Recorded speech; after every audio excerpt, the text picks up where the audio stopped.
And we are live for the HB3 Altcast with the Toronto Maple Leafs taking on the Pittsburgh Penguins live from Toronto. Swish, how are you doing?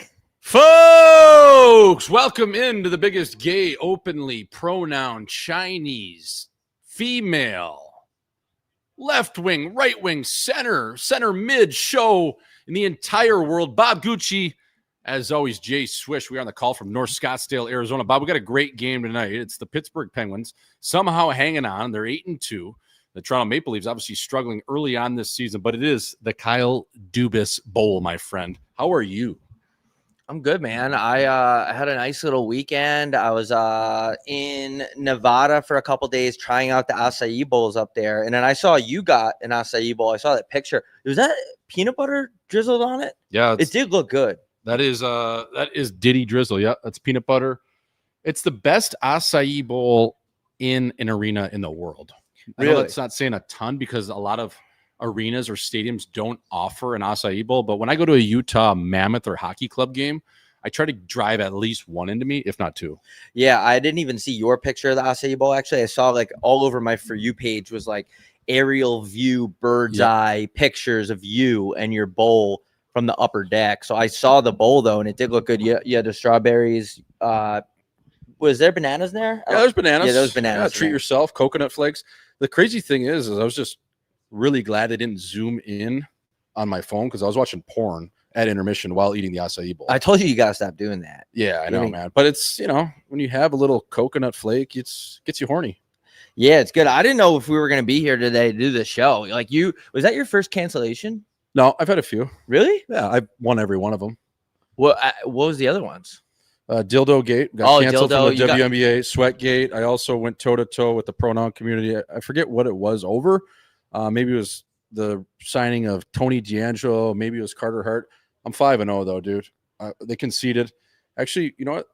They apologized, and I took that to heart, and I'm still here. Well, they don't know that you're afraid of girls. I'm surprised nobody picked up on that. I was like, this guy, like, I've known you for a while, and like, I don't want to, kind of tell everyone your secret, but you are a little bit scared of girls, which is nails. For sure, man. Yeah. I'm scared of a lot of people. Bring back being scared of girls.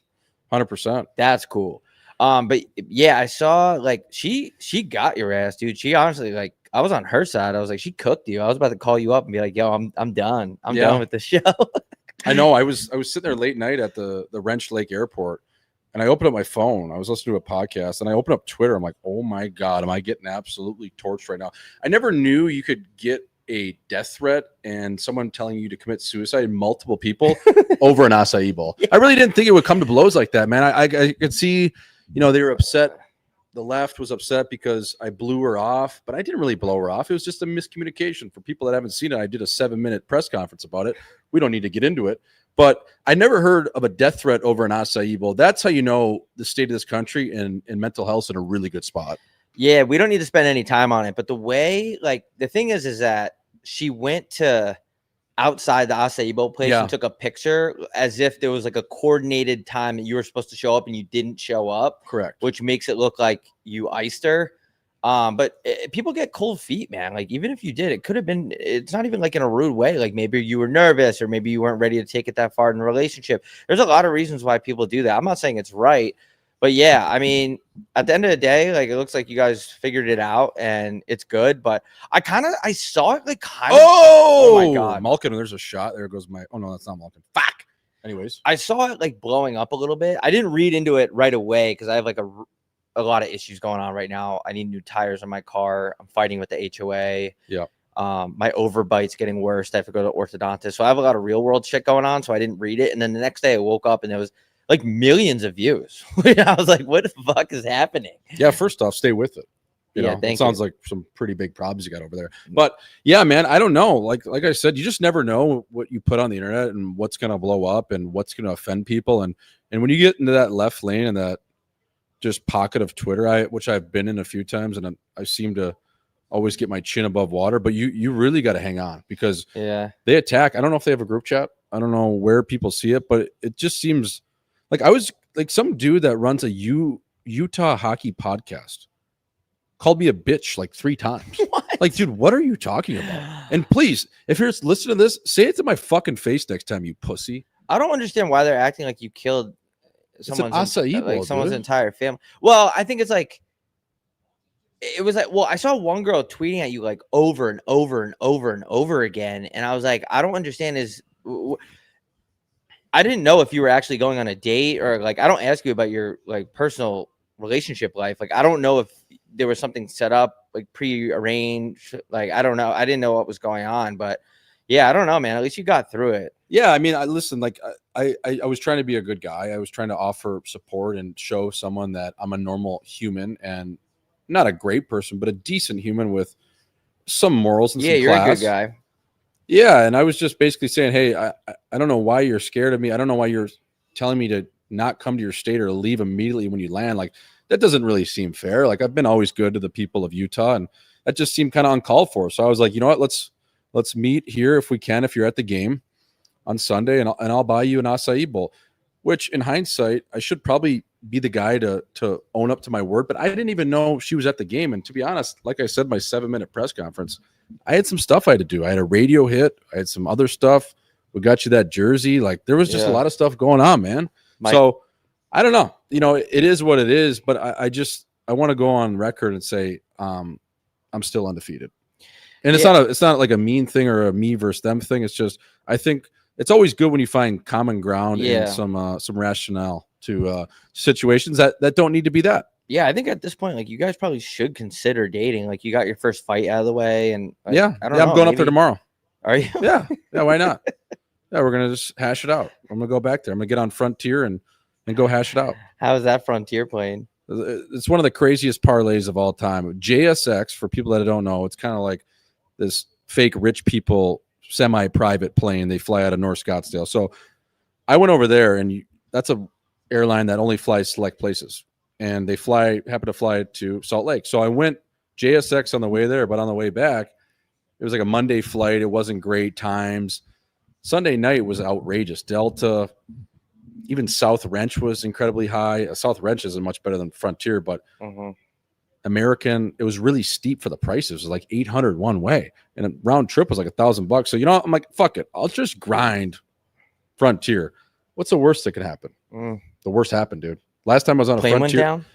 It was close. It lost a wing, but someone actually hopped out, and someone actually on board had a hot air balloon, and they used it to support the plane. It was pretty crazy. Yeah, it doesn't shock. They you know, like, they open up the top of the exit, you know, like on the bus, like the sunroof. You know, like, yeah, like the bus has that exit out the top of it. Yeah. Frontier has that too, and then they just attached like a balloon. I don't know if it was a balloon or like a hot air balloon.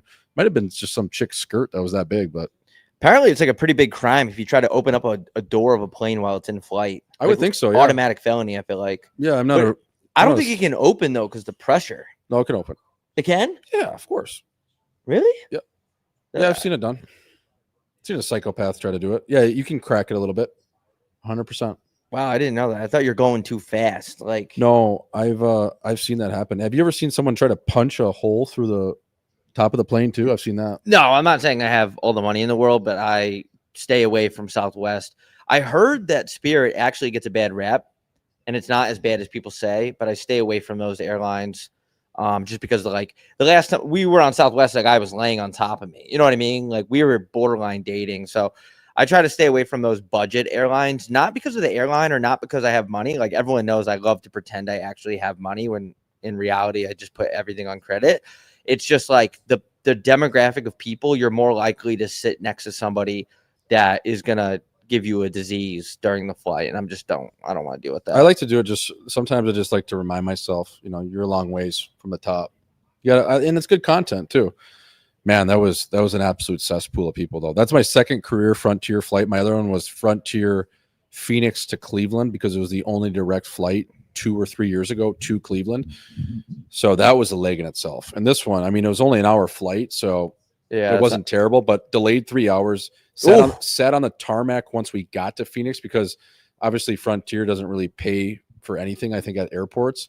So we had to wait for like the last available jet bridge to get there. And that was another hour. I think those lower budget airlines, like, they just get pigeon tossed all the time. Like the constantly changing gates, constantly delays. Like if Delta needs to get a plane out, they're just going to elect them over one of those budget airlines. I swear to God, it's something to do with the airline paying the specific airports, and they get big dog, dude. Something like that. Also, the government's shut down, I think. Did they turn the government back on yet? I don't think so. I don't think anyone cares, though. Well, that's a problem because the people in the tower that are up there that like control everything, there's only a couple of them now. So they're working overtime. And they're drinking, too, up there. I've always wanted to go up there. We should do a pod from up there. Yeah. Get in the air traffic control cockpit. I wonder what they're doing up there. Like, not much, man. Why do you have to be that high up, though? Why does the offices for that have to be so high up? It's in that big pointy thing that looks like the stratosphere in Vegas. Why can't you just control planes from like a cubicle on Earth? Well, you got to be able to see the tarmac. And is that what it is? Of course. Yeah. You got to be able to see, just like traffic, you got to be able to see who's coming in, who's coming out. Hey, fella, stop, go back, go to lane 6. Yeah, it's because they got to have the view. Can't you just see that with like a camera? Yeah, I don't know. I mean, I think they want to see it in live time versus a GoPro, some dude standing out there in the middle of the infield. Yeah. Folks, if you're just tuning in, this is the largest openly gay lesbian podcast of all time. Home by 3, go for 1, stay for 2, home by 3. The Pittsburgh Penguins are visiting the Toronto Maple Leafs tonight. Both of these cities are places we're doing live shows. Toronto, Ontario on the 22nd of January is sold out right now. We may add another show. Pittsburgh, PA, December the 10th, Tuesday. That is the Let It Snow tour. Go buy the tickets, available on homeby3.shop. We just dissected the biggest news in the NHL season. It is Acai Bowlgate. But we're going to get back to the game here. Bob Gucci, Jay Swish. 12 remaining here in the first frame. If you're just tuning in with us, we are live on YouTube. Chat, what are we doing tonight? What are we saying? If you saw my prize pick slip, had a couple shots for Evgeny Malkin, actually points, over 0.5 for Crosby. And the other side of things, I had shots for Nylander and Austin Matthews. Bob, I know you love hockey. I know you love doing these games. What are you seeing early? Have you watched a second of this match? I haven't seen a single thing. And I think I've watched one game that I care about in the past 2 years. I don't know, dude. It's getting hard for me to pay attention to this sport. Everyone's too fast. Everyone's too good. I miss when people were slow. I miss Scott Stevens hitting people directly in the head. Oh! Nick Bobertson. Was that a save? That was a great save, I believe, by, Tristan Jarry, but number 89, Nick Robertson, the gay brother of Jason Robertson, just got Stonewall Jackson. Who's gay, Nick? I just made it up. You see that meme going around? It's like the NHL is the only major sport without an openly gay player. I had a bunch of people send that to me today. It's crazy. Like, what? First of all, is that true? I mean, there's a lot of closeted guys, but yeah, I think there's a ton of closeted guys. They're probably half the NHL's gay. You think you want to admit you're gay to Lou Lamoriello or Mike Babcock? No, you're gonna get scratched. That's what I was like. Don't blame that on hockey. Well, actually, maybe you can. I don't know. Imagine telling Mike, "Yo, you're gay." He's like, "I am too." but who's gay in the NBA openly? I'm not sure, man. I think that one ref was Tim Donahue or whatever. Doesn't count. He went to jail because of it.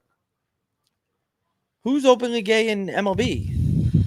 I don't know, dude. I don't really follow like the gay. I think like back in the day, there was always guys that would come out after the fact, like Bruce Jenner. You know what I mean? Yeah, like Mark Messier.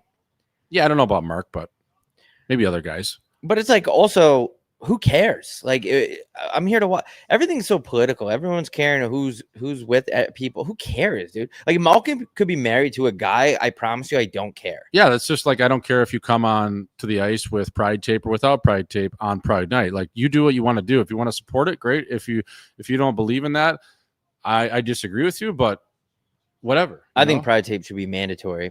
Yeah, like who cares? Like, but I'm saying like people, you shouldn't get backlash if you're some Russian dude. You know what I mean? Like, and you don't want to do that. Like, right? You grew up in Dagestan. Right. You do what you want to do. I would rock the rainbow flavored tape just for all the gay people out there and all of our gay listeners. But if that's not something some dude from Siberia wants to do, then that's up to him. It shouldn't be just this whole political thing. Like, why do we have to make everything political? Why is porn political? I don't know. Back to the game. Yeah, like if you're a Russian guy and you come out and even in Russia, like if you eat a protein style burger in Russia with like the lettuce as the bun, they'll cut your hands off for that over there. So you can't put your beliefs over on somebody from a different culture. No, and also you can't I don't go to Fire Island and tell all the gay guys 69ing on the beach to stop doing it. No, and it's just I'm like just invite me next time. Yeah, what are you doing? But it's just like in Russia, you can't even put protein powder in a shake. They're like, steroids, buddy. Like you're actually gay if you use protein powder there. In Russia? Yeah, because they're just like, take this shot in your butt. Yeah. You're like a farm animal. You're like a chicken. You're like a farm raised chicken. You know what I mean? We're gonna shoot you up with a bunch of antibiotics and then you go play hockey. Yeah, I wish sports were just sports, dude. Yeah. But yeah. everything's about like we have a platform. Let's platform fucking I don't know, dude. Who cares? I'm a baseball guy. That's part of the reason I can't even watch hockey anymore. It's nowhere close to baseball. Did the Blue Jays lose that game or did the Dodgers win? A lot of bad calls by the Blue Jays. I'm going to say the Blue. Why do you take Bo Bichette out of the game? I don't know. Did they? Pinch runner. Yeah. Bottom of the ninth, and the bases were chucked. Then once the bases were fully loaded, that ball that was hit to second base with one out, the guy kind of bobbled at this. It was a second baseman that hit the homer for the Dodgers, the half inning before. I'm blanking on his name. Verjas or whatever? Rojas. So he hits that dinger, and then he scoops that play with the bases chucked. Whoever was on third, I'm also forgetting who that was. But how do you not run on first contact on the ground and then slide head first? It's just like, I think the Blue Jays kind of lost that game, to be honest. Yeah, I would say he's there if he slides head first. Agree. I also because the catcher took his foot.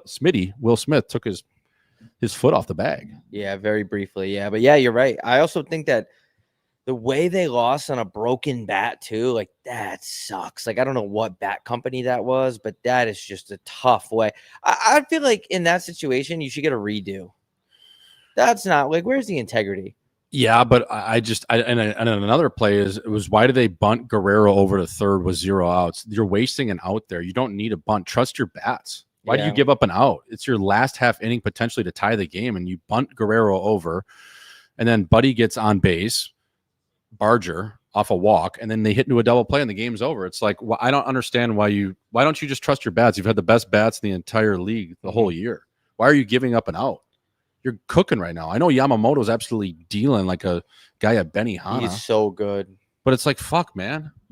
Yeah, the way you put it now, it is like they lost it for themselves. They lost the game. Which sucks because what are the chances they get back? Like, I don't know how they are. Do they have a $400 billion payroll like the Dodgers? Like, the Dodgers can be back next year, no problem. Like, I just don't for the Jays. I know Bichette's up his contract. I don't know. He's probably going to end up Yankee. And then was that the only chance for Canada? I think so. I mean, that's been the thing with the Blue Jays. Their entire existence is they draft well, but they can never sign big time free agents. So when you can't attract free agents, and I'm not sure if they're going to be able to do it this year again. I mean, you'd think if they went to the World Series, but it's hard, man. It's hard to get guys to commit to Canada. I love Toronto personally, but tell a guy from the Dominican to come up to Canada when it's cold from April to June. It's hard.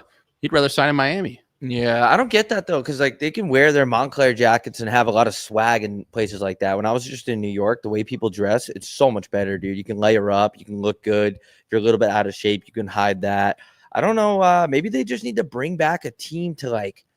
I think Canada. First of all, it's not fair. Canada has one team. You ever seen Cool Runnings? No.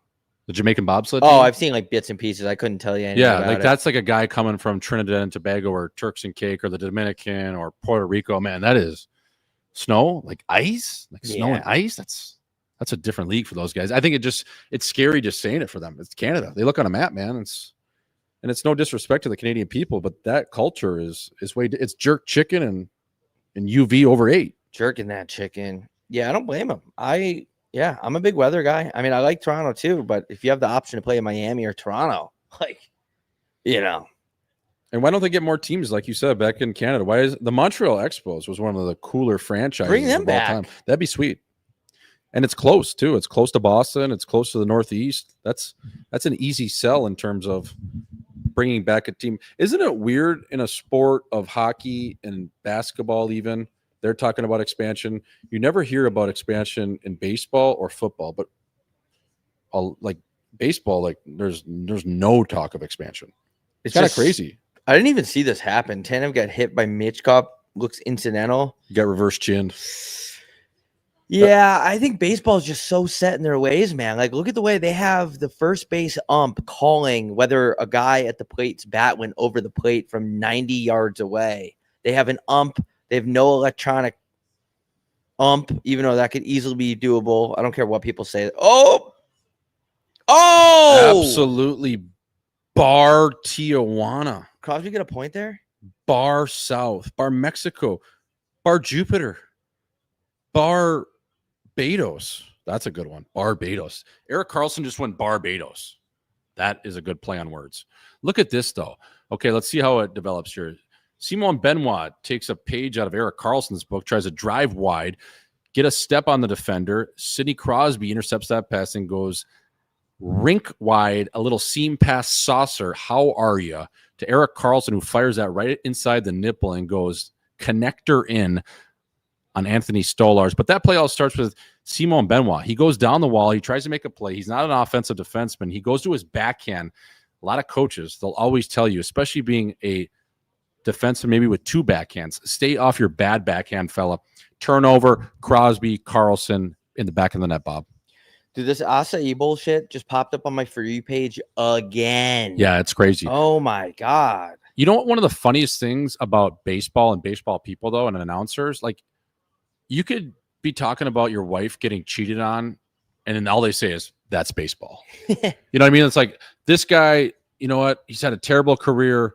He just gave up a 3-run shot. It's not his fault. That's baseball. Like, you can say that's baseball about anything in your life that's going on. We should start saying that instead of that's showbiz. That's baseball, dude. That is baseball. Because that was all the tweets I was seeing was when the Blue Jays ended up losing that game, gave up not only one home run, but the tying home run. They made a couple plays, and they're all like, people are just saying, that's baseball, That's dude. ball. No, they lost the game. No, that's baseball. My wife got cheated on last weekend. That's baseball. I don't know. Jumped outside of a hotel and they took my wallet. That's baseball. That hooker really stole my wallet and took my identity. Yeah. And my social security number. Of course. That's baseball, dude. Saw another homeless fight yesterday. Dude was just beating the shit. That's baseball. Yeah, that's baseball.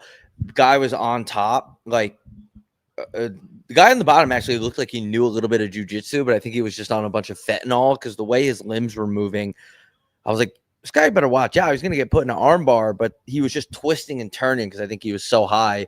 But the dude on top was just making it rain on him. Bang, bang, bang. And I have a video of it, but I'm not going to post it because it's just sad. Yeah. Even though homeless people like being homeless. I don't know. That's a whole thing that we can get into on our homeless segment. But that's baseball. That is getting baseball. the shit kicked out of you on a street corner in Las Vegas. That's ball. That is 100% ball, dude. That's ball. Some chick sitting on your face and you get pink eye. That's baseball. It's disgusting baseball, but it's still ball. That's greasy ball, dude. That's small ball. Yeah, that's ball. You see the commercial with the lady who has double pink eye and her kid walks in the room? That's baseball. She's like, Mom, do you have both pink eye? And the makeup artist popped off, but kind of a nasty commercial. Like, why did they make the chick have pink eye? Like, who's the dad? Like, what are they doing? I don't know, man. That's ball, though. That's ball. And I was watching the NFL Network the other day, and Boomer Esiason looked at Michael Strahan, and he goes, "Why is that gap so big in between your teeth?" Didn't. And all Michael Strahan looked at me and said, "That's baseball." Michael Strahan. Jeez, yeah. He had a crazy transition. He went from football player to liberal talk show host in like right after his career, right? Or was that mid-career? What is that? That's a fly, and that's baseball. That is a ball. You got flies are the worst. I got drain flies right now. You have those? No, but that's the first fly I saw in here, and talk about a fly ball. Talk about baseball. That's ball. Yeah, Michael Strahan went from football player, giant, massive macho man to hosting the Today Show when Matt Lauer got fired for trying to take the screws to a senior producer. Matt Lauer was doing a lot of bad shit. You know where he went? New Zealand. Nothing like disappearing just because you got to get out of the country. That's baseball, dude. I thought you were going to have to go to New Zealand for a second, but that's ball. I mean, I don't agree with that kind of ball, but that's ball. It's baseball, man. That's the sport. Like, people, it's so unpredictable. That's the thing. That's why you can always say it just always comes back to baseball, man. Yeah. It's crazy. It does come back to baseball. Something's wrong in your life. You got to fix something. Like, just chalk it up to baseball, man. I ate In-N-Out 2 different times last night or yesterday. That's baseball. I ate it in the day, and then my brother got off work, and he was craving In-N-Out, and I was like, all right, I'll eat it again. So I had In-N-Out 2 different times. Did you go lettuce wrap or did baseball? You go? Nope. Wow. Went full bun. Yep. Yeah. No wonder. Yeah. get that out of you because that's baseball too. I still feel it. That shit coming out, that's going to be as big as a baseball. Yeah, it's not going to be good. That's not going to be perfect. I mean, a double, day-night doubleheader of in and out. I don't even know if I can call that baseball. I don't that want might to say be that might be softball. I don't want to say this on the air, but I had 3 double-doubles yesterday. Were you high? No. What? Yeah, Were you hung? Not kidding. A little bit. But the day before, I didn't really eat the day before. But yeah. 3 double-doubles? Yeah, dude. I'm not proud of it, but I did. And I'm gonna start calling you Seabiscuit. That's the fucking Triple Crown. And they were all animal style. That's disgusting. I'm gonna draw the line right there. That is not baseball. How is that not baseball? That's 3 ball. double-doubles, animal style in and one fries. day. Bro, that's hard to do. And fries. Like I'm not here to judge because I've done some gross shit, but yeah, fuck. Yeah, that's playoff baseball. Yeah, it was bad, dude. Do you think you're gonna go tonight again? Yeah, I don't know. You should go tonight. If you went tonight again, that would be baseball. If you Should I go tonight? You should go tonight. I just don't. I get fat so easily, man. I have the worst cholesterol. Like my A1C is getting. You just up had there. 3 of the same burger. You think one more is going to do anything? Yes. It might actually even you out. How do you figure that? Well, I mean, Jesus. 4, you think? 2 and 2? One's, but you're cutting your intake in a third. Of course, it's going to help you. Yeah. Usually, In and Out doesn't make me feel like shit. As we have 30 seconds left on this power play, but when you eat 3 of them, it's not good. I mean, I don't even know if I can call that Thousand Island sauce. I might be calling you millionaire sauce. Yeah. Because that Thousand Island sauce and that In and Out animal style sauce, like that's baseball, dude. Yeah. That is disgusting. Yeah, it was bad. That's great. I'm glad to hear it, man. Yeah. Anyways, back to the game here, folks.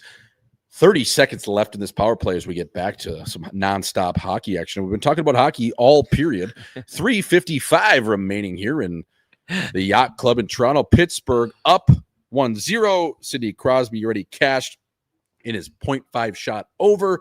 How are you, Sid? Erik Karlsson went Barbados, that is bar south, as Oliver Ekman-Larsson collects this puck and steers himself into the trapezoid behind Anthony Stolarz. And if you're just tuning in with us, folks, we have 3:31 remaining in the first period as Austin Matthews is stick checked by Sidney Crosby. And we're going to set up in the Pittsburgh offensive zone. Bob Gucci, Jay Swish, Craig Berube, known for a good chin and his eyebrows always down. And they just showed him on NHL Network. His eyes were down, his eyebrows were tucked, and his chin looked good.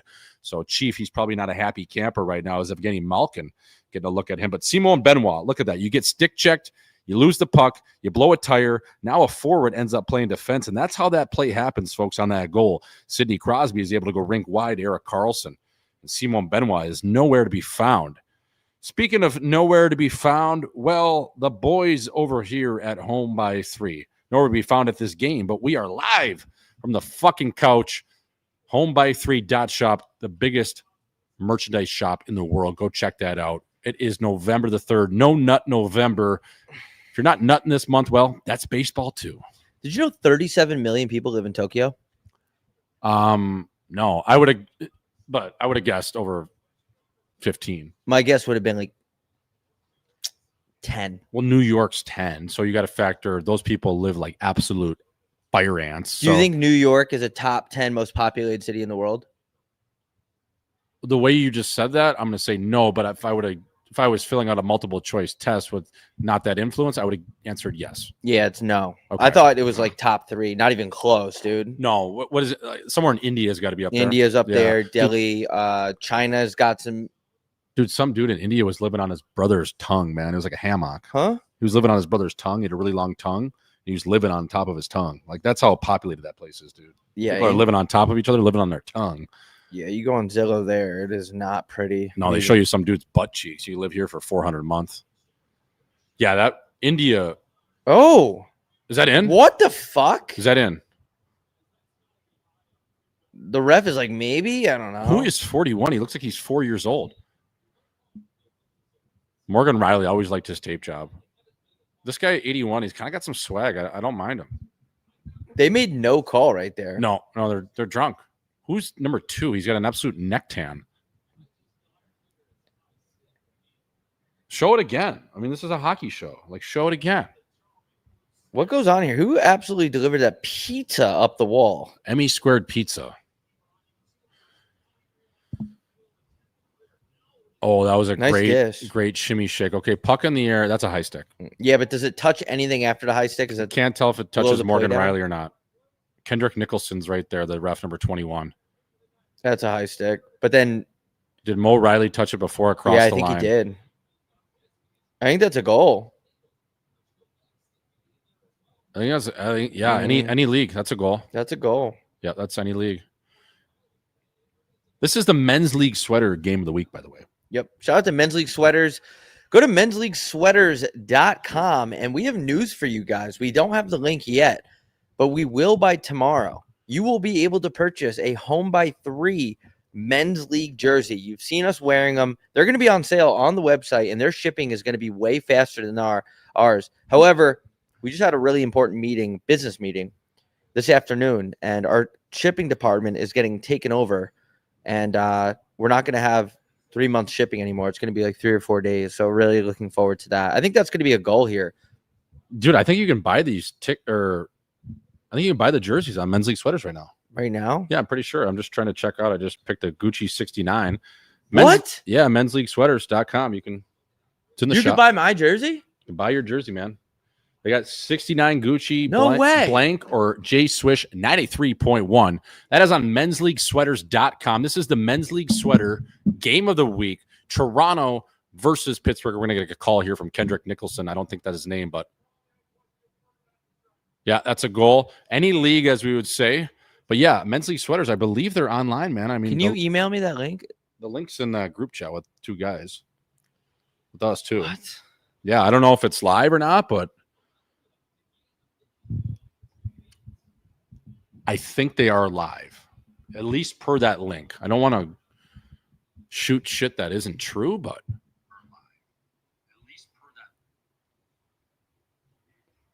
that was an absolute fencing job by Morgan Riley and number 81 of the Kindle. I can't even click on the fucking link. Can't click on it? I want to see it on my browser, on my... Yeah, I don't know if it's in the back pages of mensleaguesweaters.com, but by all accounts, my link does work. Oh, yeah. You can buy a Gucci 69 jersey or a J-Switch 93.1 jersey. That's awesome. Yep. Those are going for $75. That's an absolute steal. I think they were going to retail for like $400, but we talked the guy down. And like, yeah, we'll just give the people what they want. So mensleaguesweaters.com, Bob Gucci 69 jersey available, a home by 3 jersey, J Swish 93.1, or if you just want a blank jersey, go buy those over at mensleaguesweaters.com. There should be a men's league team that's a home by 3 team. Yeah, we need somebody out there to buy a bunch of jerseys. Yeah. How funny would it be if the whole team had our jerseys? That'd be awesome. And look, you can get the goalie cut if you're a tender, goalie cut XL. That's pretty sweet. They got all the options. So go check those out, folks. mensleaguesweaters.com. Home by 3 jerseys. That's pretty sweet, as the Pittsburgh Penguins are up 2-0 as Evgeny Malkin fires one about 6 feet wide. And the defenseman that I don't know his name jumped down to the play. I don't know if that is number 5, Ryan Shea, the pride of Northeastern. Spent some time in Texas AHL and a little bit with Dallas. And as that puck is passed up to another name I don't know for the Pittsburgh Penguins, because you know what? I didn't read the game notes before this one, folks. In Pittsburgh, well, frankly, they have a lot of new players. One of the only teams in the league, I would say, I don't know 80% of the roster. So I'm going to come clean on that, and I will be better next time, as we are approaching 60 seconds left in this frame. 2-0, the Pittsburgh Penguins over the Toronto Maple Leafs here at the Yacht Club at the Scotiabank Arena. The entire province, the entire country, I get it. You're sad. Your Blue Jays lost, but it's time to turn the page. And these guys won't make you sad, at least for some time when games matter. The Toronto Maple Leafs says, oh, my toe suck McGraw by 34. Austin Matthews got a good shot, and that's going to count for the J Swish SOG total on my People's Parlay of the night. Shout out to Prize Picks. Shout out to, well, if it hits, that's baseball. 25 seconds remaining here in the second frame. Again, Men's League Sweaters, you can go check out our newest jerseys online. Bob Gucci, J Swish 93.1, 69 Gucci 93.1 Swish, or a blank jersey. Go buy those. Tell them the Chins over here sent you. Do we have a promo code on that, Bob, or no? I don't think we do. Okay. We don't have a promo code, but go for 1, stay for 2, home by 3. The men's league sweater jerseys say Gucci with an I. They fixed that. So you can go buy our jerseys there. I just tweeted the link out. Dude, Elon's got to fix the algorithm. I know that his Cybertruck. Did you know a Cybertruck can go? It's like faster than a Ferrari, and it can tow like an F-250 or something crazy. Yeah, like it's insane. They're like a porn star. Insane trucks. Yeah, until they blow up on you. Do they blow up? I think a lot of them do, man. Yeah, but that's fine. You just get another one. I think that's only like when the Pacific Northwest is setting them on fire. Remember that? Yeah. What was that? Just people are going around to the charging stations, just lighting them on fire. That's pretty cool. Yeah, they were like keying them and stuff. Because for some reason, when people are like people want to see the world burn, man. Yeah. Oh, I've seen it firsthand. Have you? I have, man. What's an example of that? No, I've seen a lot of those instances where people. I've never seen it out in the flesh though, like that. Like I've just seen it online. Online's a weird spot, man. Online's not real. Well, as Brad Paisley once said, the country singer, I'm so much cooler online. And I mean, that couldn't be more true. There's so many cool people online. I'm talking about myself too. I'm not cool. But yeah, you've been getting hated on all year a lot of the time.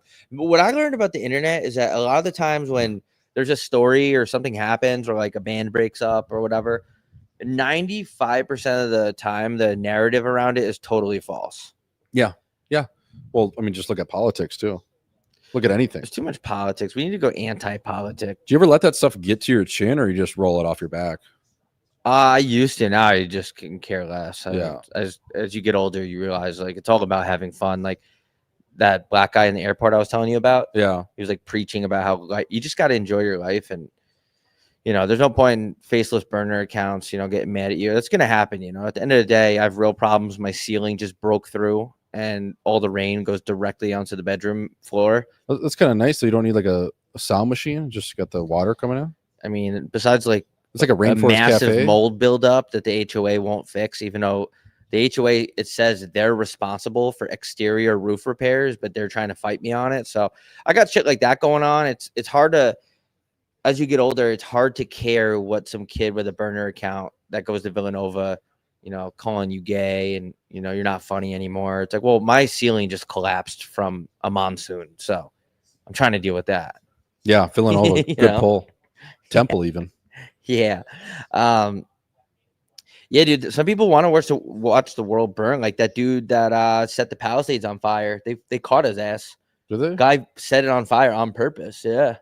Like literally went out of his way to start that. I don't know how he was so good. What's a Palisades? The Palisades in LA? Oh, really? The huge fire? It was like the worst fire in history. I thought you were talking about like some building in Greece or something. You're just talking about the fire we saw when we were leaving LA last year. Yes. When it was on fire. Yes. Okay. But everyone was saying that it was from global warming and like shit gets hot and sticks rub together and brush fires happen. But it was intentionally started by a guy, but like a 29-year-old. And he was an Uber driver. Yeah. Just like COVID. That's why they're making Waymos now, because like all the Uber drivers are fucked. You think COVID was started by a 29-year-old kid in LA? Probably 25. I don't know about LA. Maybe like, I don't know, man. I don't know where you would be. Maybe like, where's like somewhere like a really tech savvy place, like a really like science. San Francisco? Yeah, maybe San Fran or like, I don't know. I don't know where it would leaked of. Maybe just somewhere in Asia, Yeah, I think everyone's age should go back in COVID. Like if you had COVID, like what was like a rollback? Yeah, like you should be able to take 2 or 3 years off your age. That's like when T-Mobile used to do it, or Boost Mobile, where if you like went over your minutes, there was like a little rollback period. Yeah, I mean, you just kind of got a little restart. But like if you're 25 through 28 and you're going through COVID, you can't even go on a date. And now it's like, oh fuck, you're 30 and your mom's bitching, you don't have grandkids and all that shit. It's like, well, I couldn't even go on a date for 3, 4, 5 years. It's like, how am I supposed to fornicate with anybody and find a mate? I just feel like we should all get rollback ages a little bit, at least 2, 3 years. Like you have offensive linemen in Indiana, they're 29 years old because they get eligibility because of COVID. Like, why can't I have eligibility for my personal life? Right. What would you use it for? Just fucking going out? Yeah. I don't know. You say you're like 29 instead of. Well, I don't care about like my age. I mean, like especially for women, I feel like it's not fair because they're more on a shot clock than us because with the eggs and all that stuff. Yeah.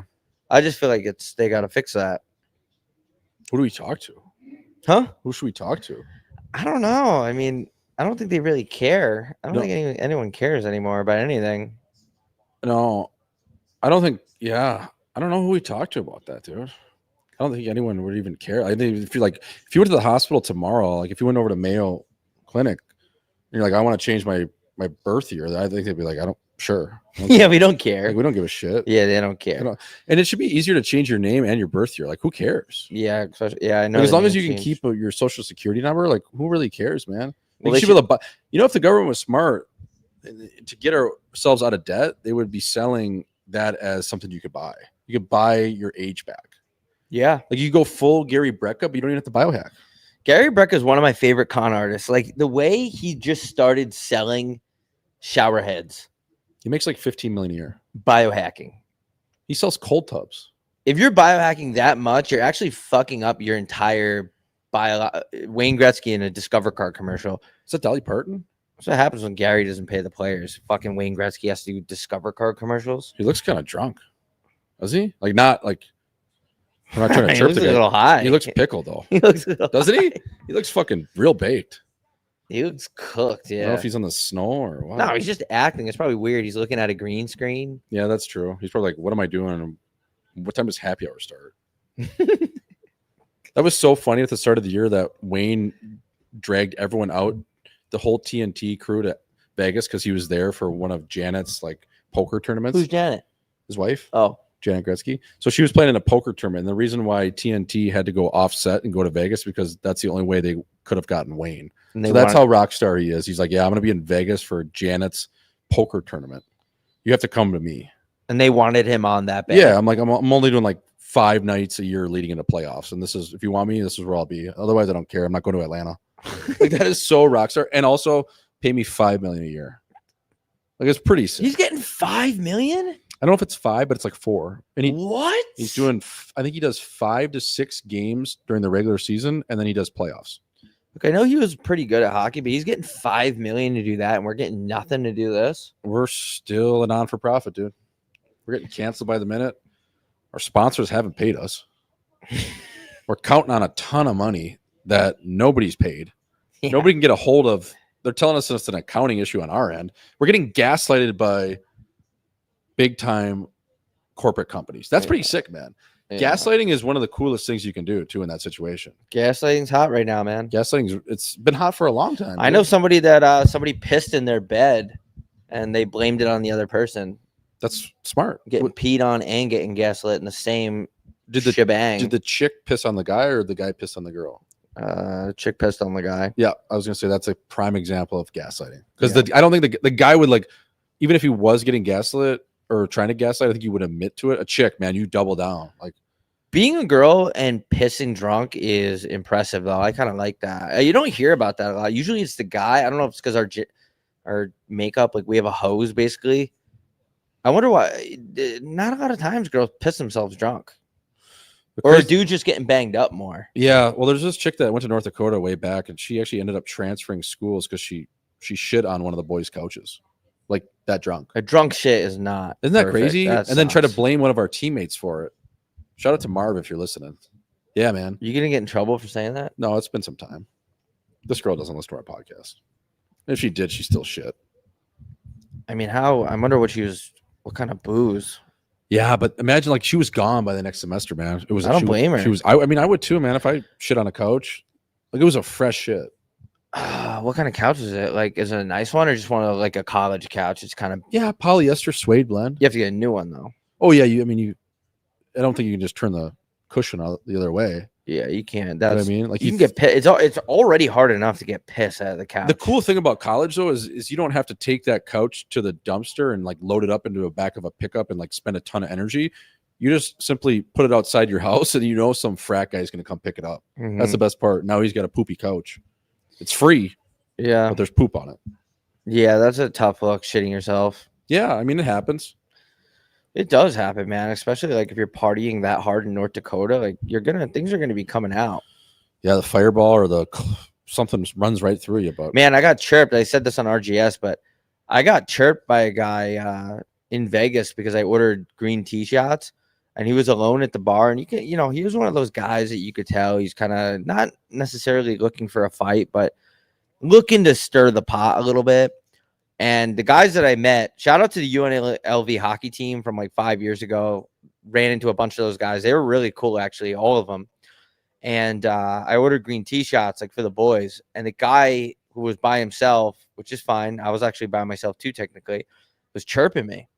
And I was like, what would you get? And he said Fireball. And I said, is Fireball that much higher on the scale of like not a pussy drink than green tea? I don't think so.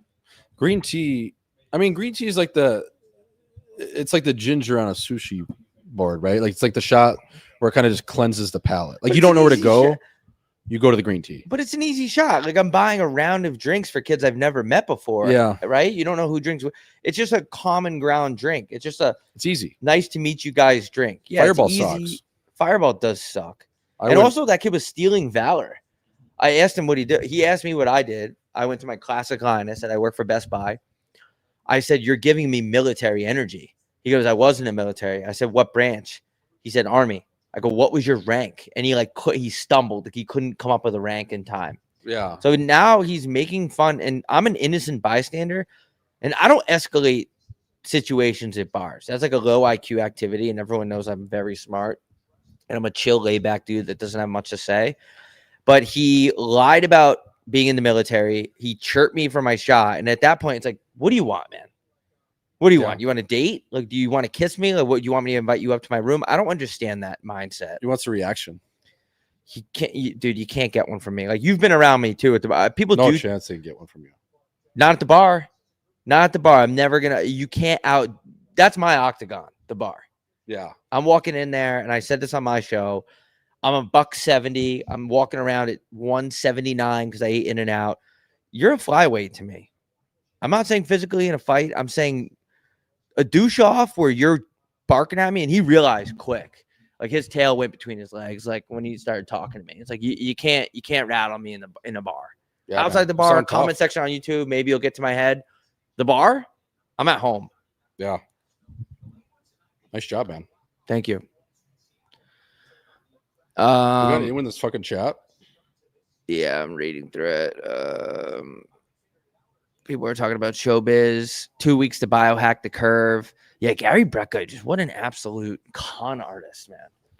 I gave my brother one of those home by 3 flex fits hats. Did you? And he did not take it off the entire time I was there. And he had his eyebrows tucked the entire time. No, he didn't. Yeah. I wanted him to wear it to the game, but he had to wear that jersey. It was just too much going on.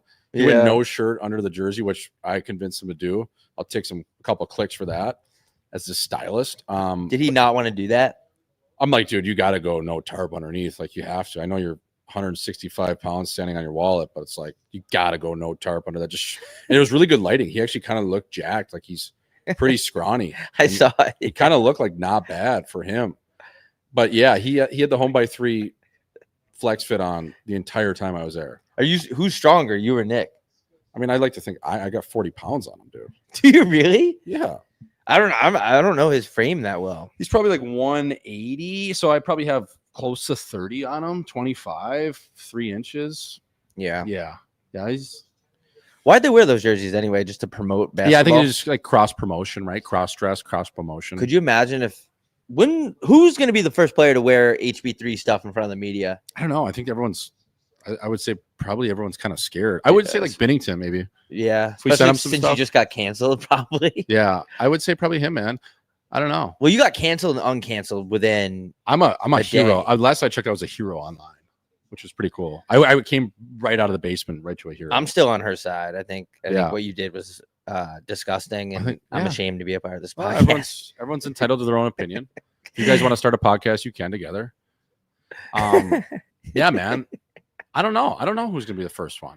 I would bet it's hard to know. Binnington's a good one. I think he would rock it for the boys. I mean, Nylander wore your butter golf hat. Yeah, on the Amazon series. I mean, if we sent the thing is we tell these guys we're gonna send them stuff, then we never do. So. Yeah, which is a good business move. Yeah, it's really smart. don't market your brand or your business with people that have millions of followers. Why would you do that? This kid came up to me in Vegas at same group from the wedding, and he goes, and he knew the show. He wasn't a fake guy. He was like dropping references from the show, which I appreciate. Sometimes kids say they listen to it and you just know they don't, which is fine, but you don't have to lie. No. And he said, I really want to buy your guys' merch, but it just gets to me that I'm going to place an order and it's going to take 6 months. And I was like, well, Christmas is only 2 months away. You'll get it. Yeah. And we're cleaning up our shipping department. Yeah. It's so funny. Good meeting today. I told you this story off camera, but when I was up in North Dakota, my captain, Andrew McWilliam, absolute beauty, still playing hockey. And he's like, yeah, like Swish, like it's like crazy, like what you guys have kind of put together. I'm like, well, listen, we don't really have that many viewers, man. But he's like, no, but like overseas, like when I've been playing the last 2 years, it's all these kids talk about is your show Home by 3. They're like, they love it. He's like, I'm going to be honest, Swish, like and he's such a good guy. He's one of my favorite teammates of all time. He's my captain, my freshman year. He's like, to be honest, Swish, like I don't really get it. And I don't really get the humor. I don't listen to it. He's like, I just stopped him in his tracks and go, well, don't worry. I don't watch you play in England either. So it's all good. And we had a good laugh about it. He's like, yeah, that's true. Like, why would you fucking watch me in the fish and chips league? Yeah. So it was funny, but yeah, like it's amazing for a show that has 14 viewers, how big of an outreach it actually has. I actually like don't understand what's going on though, because we don't get any viewers. Like we have nothing going for us, but yet we're getting recognized all the time, like in airports. And I couldn't believe it. I was in the casino, like I said, by myself. My brother wasn't there yet, just wandering around, chilling. And I hear somebody shout my name, and I turned around, and he was like, holy shit, like our whole wedding party knows you. And at this point, they all graduated from UNLV and they, went to their respective cities, right? But they were all back in town for the wedding, and they all listened to the show, or at least a decent chunk of them. And I'm just like in my head the whole time. First of all, it's awesome to hear that. It's great. But second of all, I'm thinking like we get like 200 views. Like I'm just like not understanding what's going on. Like are we shadow banned? Like is there a lot shadow bunked, or like are we getting watched like on some obscure like underground websites? Like is somebody pirating the show and putting it somewhere else? No, I really don't get it. It's honestly confusing. I mean, I threw out a picture. I was like, is that Keanu Reeves in a coffee shop? This guy sitting in the booth who kind of looked like Keanu Reeves. I was at this place called Three Cups in Salt Lake City in Wrench Lake. And within 3 minutes, I'm not kidding you, there was a kid that came in and said hi. So shout out to, I forget his name, but he's from Pittsburgh, lives in Tampa Bay now, and is moving to Wrench Lake. So that kid was a cool dude too. He just popped in. He's like, I only listen to you guys. I'm like, thank you. I'm like, I'm not Nick Schmaltz, right? He goes, dude, Swish, I listen to your show religiously. You and Gucci, it's all we talk about. Yeah. So it's cool when you have people pop out like that. And like I said, like it was actually crazy. It was faster than DiGiorno. Like delivery's fast, but DiGiorno's even quicker. That guy was faster than DiGiorno. Yeah. And it does mean a lot when people do say what's up, especially me, when like only 2% of my family supports me or even cares about me. So that's like really cool to see. But what happens if the show goes mainstream and we're getting like more than a couple hundred views? Like what happens when we get to a couple thousand views? Like, is it going to be like crazy? Like, I don't know. I just don't understand how everybody watches it, but at the same time, nobody's watching. Yeah. It doesn't make sense. I don't understand. I don't pretend to understand the algorithm or views, or dude, since we got canceled, like, is it maybe we do get more views than we think, and YouTube is just bunking us. I don't want to talk bad about YouTube because we already got canceled, but I don't know. When Rachel Starr followed me back and was tweeting at me, I immediately lost like 300 followers, like within hours. And I don't know if that's just people. You think it was bots? I don't know. I don't know if people are just anti-porn or whatever, but I feel like it's a weird situation for me right now, because the less popular I'm getting online, the more popular I'm getting in person. Like It's weird. Yeah. But what are you going to do, right? That's baseball. That's fucking baseball, man. And that's why you run on contact. Like it starts with 2. You choke and poke. You spray and pray. You get your bat on the ball. Yeah. Everything starts with 2, man. Yeah, everything does start with everything 2. Starts with 2, including threesomes. Everything. You don't have 2, you think you're getting the third? No chance. Starts with 2. Threesomes are crazy, man. Just 3 people on the same page. Like I wonder 3 willing combatants stepping into the cage and putting themselves in pure harmony.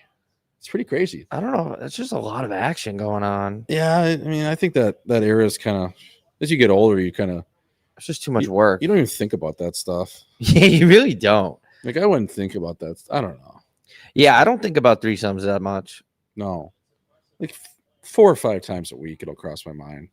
But that's just like old memes. I don't know. I wouldn't have to talk about that. Yeah, we don't have to talk about threesomes. As Crosby gets over the blue line, nobody's going to hit him. Dishes it off to Carlson, who sends it back down behind the net. Picked up by Myers, Phillip. Yeah, I don't even know who that is. 19 minutes and counting here, folks. If you're just tuning in to Home by 3, this is an alternate cast featuring the Kyle Dubas Bowl. Jason Spezza in the building as well, a guy that played not only for Dubas, but played in Toronto. Some ex-teammates and ex-wives on the other side is Ryan Shea surveys it and passes it to Chris Letang, and that doesn't make its way to the net because there's a ton of traffic. Evgeny Malkin plays it up low to high to Chris Letang, and that is a little bit of a scissor play, and Scissoring. we're getting back to the action here. 2-0. Shots 9-5. Again, load up the chat. Maybe we'll take some questions at the next intermission. We got into a lot of baseball talk. We got into some life lessons. Who knows what we're talking about over here at Home by 3 as Evgeny Malkin picks that puck up at the corner and uses his big old ass in front of Dakota Joshua, sending that low to high. And Anthony Stolarz will gobble that up like a Thanksgiving turkey. It's crazy that like Thanksgiving is in 2 weeks. Black Friday's coming up, White Thursday. Like, Yes. it's crazy, man. Black Friday matters. We're going to have some deals on our site, possibly. Yeah, I feel like once you get done with the summer, it just kind of zips by, you know? It really zips by until Jan 2. And then you wake up, you're so stung, and you're like, oh my God, I told everyone I was going to do sober January. I'm drunk on the 2nd. What do I do? The winter's staring me down. Good thing we live in a place like AZ, but dude, you're in a place like even a great city like Chicago, and you wake up on January 1st, you're like, holy fuck, 3 months until I can get drunk for St. Patty's Day? That's tough. Yeah, dude. I don't know. That's a tough grind, man. Like, you know, and then you feel for the chins of Northern Ontario and Alberta, and Buffalo. Like, it's tough, man. I would need a girlfriend if I was in cold climate. Yeah. Cuddle up by the fire and just hoping she touches your thigh, you know? Like, I don't know. You have to be huddled up and tucked in, and Yeah. it's tough. It's not like out here, dude. You need like an emotional support dog, man, in those trying times where you don't see the sun and you're in Binghamton, New York or Syracuse. Oh my God. I don't know how people do it. I don't know how people do it either, man. Like, it's crazy. Speaking of how people do it, I don't know how my boy Garrett the Hammer Wilson. Shout out to the Hammer if you're listening. He's actually a friend of the show. Listens to every episode, I think, or if not 90% of them.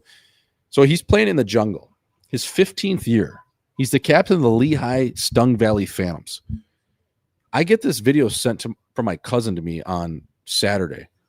The Hammer Wilson jumped onto Hartford's bench, the Wolfpack in the AHL, and started fighting like 6 guys at once. I don't know if you saw the video. It was unbelievable. No, I didn't. That's the jungle to a T. He like bull rushed like he was like a self-led tush push. This guy had him in a headlock. He ends up on top of him on his bench and then just like bull rushes his way through the entire forward core of the Hartford Wolfpack. And then not one guy did anything to him because he's at nails. You know, sometimes when you're in the A, and I'm not speaking from experience, but you're staying at all these Hampton Inns and you're on the bus and you've been in the league 15 years and your pension's like $13,000 a year. You got to try to kick the shit out of somebody, at least multiple people actually, on the other bench, just to get it out of your system, you know? Oh, yeah. Yeah, and that's not a guy you want to have your chin exposed against. But, yeah, I just saw that. I was like, oh, my God. Did you tweet it? Yeah, it was the jungle at its finest. Dude, my algorithm just doesn't work so much to the point where perfect example. I just randomly had this thought. I follow Nikki Smokes on Instagram, obviously. Yeah. I haven't seen a Nikki Smokes tweet in like 2 months. Like, what happened? Right. I go to his profile. I'm still following him. He's still tweeting all the time. I'm not seeing it. Yeah. That's like you're tweeting stuff and I'm just not seeing it. Like, I don't know what's going on. Yeah, I mean, I'm not saying like we see each other fucking 20 hours a day anyways, but like I thought that was hilarious. But you make a great point. Even on Instagram, you don't see a lot of people's shit. I don't see anything. You see like the same. If you click on one story of someone, you're going to see their entire feed for like a month. But then if you were to say mute them and then come back and unmute them, you're not going to see them anyway. It's weird. I don't know. The only guy that's figured out the algorithm is Mr. Beans or Beast. Mr. Beast. Mr. Beast Beans. Kind of nice being off the phone though. Like when I was driving, I did a little roadie to Vegas spur of the moment just to see a friend, have a dinner, watch the game. Ooh, someone's hurt. See my brother. Is that Ruster? It was Brian nail is Fuck, rusty. I have a shot prop. Notre Dame Leprechaun.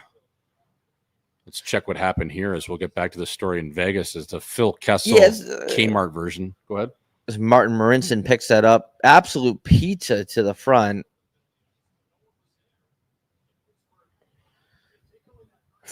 That's how I knew I was not making the Maple Leafs the year they brought me in. How? When they had me playing with Marv Marinson on the right side. Oh, really? On the fourth pair. It was one of the last D-Men Cup. I was like, oh, my God.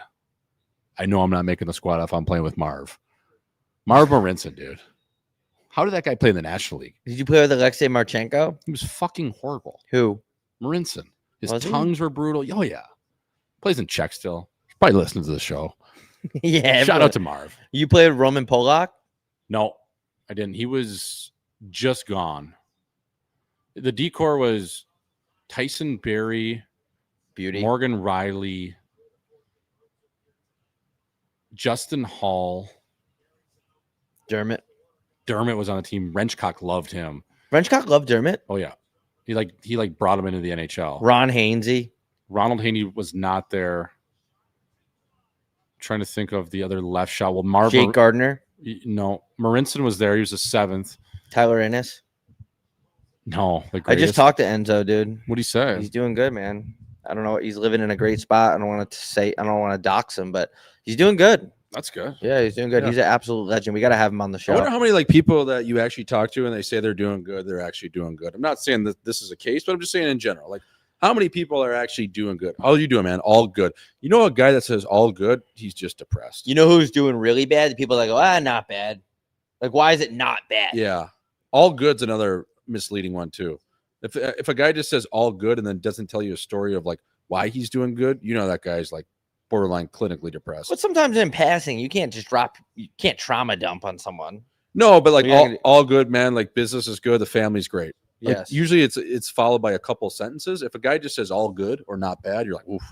Yeah. I'd stay away from this guy. Probably going bad. Yeah. But in reality, it's probably going pretty good, you know? Yeah, I mean, it's all perspective. It's all porn. Isn't life weird? It's as there's 14 minutes left here in the second frame. Life's weird though, because it's all just a story you tell yourself. That's the thing. Your perception isn't reality. It's just a story. That's why there's so many victims out there, because you're just telling yourself that you're the victim. But dude, no, you're not. You're just a pussy.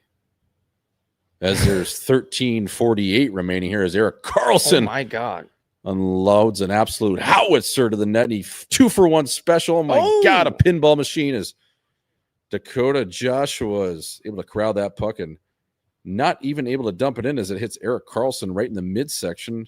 As Pittsburgh is absolutely buzzing. I don't know about this Pittsburgh team, but 10 odd games into the season here, they're kind of proving their GM wrong, as Kyle Dubas has a ton of money on this game, as he's involved in that same ring with Chauncey Billups, and he's hoping his team wins tonight. He went full Pete Rose. He bet on his team, not against him. We're going to get back to the action here, folks, in a second. Men's League Sweaters. This is the Monday edition of Hockey Night in Scottsdale. A little manic Monday over here. Home by 3. I said Hockey Night in fucking Fertadale. Did you? Yeah. I did that a couple weeks ago, remember? Home by 3, sorry. Go over to Men's League Sweaters. It is the Men's League Sweater game of the week. Pittsburgh and the Toronto Maple Leafs. Men's League Sweaters, the official Men's League sweater of Home by 3. We have our jerseys online right now at mensleaguesweaters.com. We have a Bob Gucci 69 jersey, a Jay Swish 93.1, 9090, 93.1, as well as a clean, crispy, no name bar, no jersey number, Home by 3 jersey. They're sick. I love the colors, desert themed. Go check those out at mensleaguesweaters.com, as well as homeby3.shop for all of our latest tickets for our shows coming up on the Let It Snow tour, as well as merch. Yeah, a lot of people have been telling me you're going to hate Winnipeg. It sucks. It's shitty. The hotels suck. The food's bad.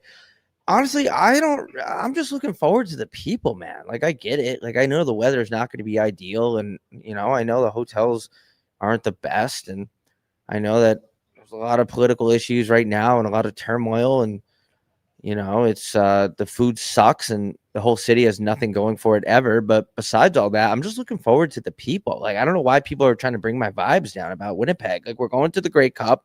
We have full media access. We're going to be on the field. We're going to be in the media box. We have so much fun stuff we can do. And everyone's trying to kill my vibe about Winnipeg. It's like, look, I bought that North Face jacket in Utah. Remember that? I finally get to put that to use. I'm going to bring my jacket. We're going to bring our boots. And we're going to make the best of it. We got our fucking fans. Yeah, I'm not worried about the fucking hotels being 1.5 stars and there's cum and there's pee everywhere and shit stains on the couches up there. That's baseball. What I'm looking forward to is the good people of Winnipeg. And I heard they have sneaky hot chicks, even though I'm not going to talk to any.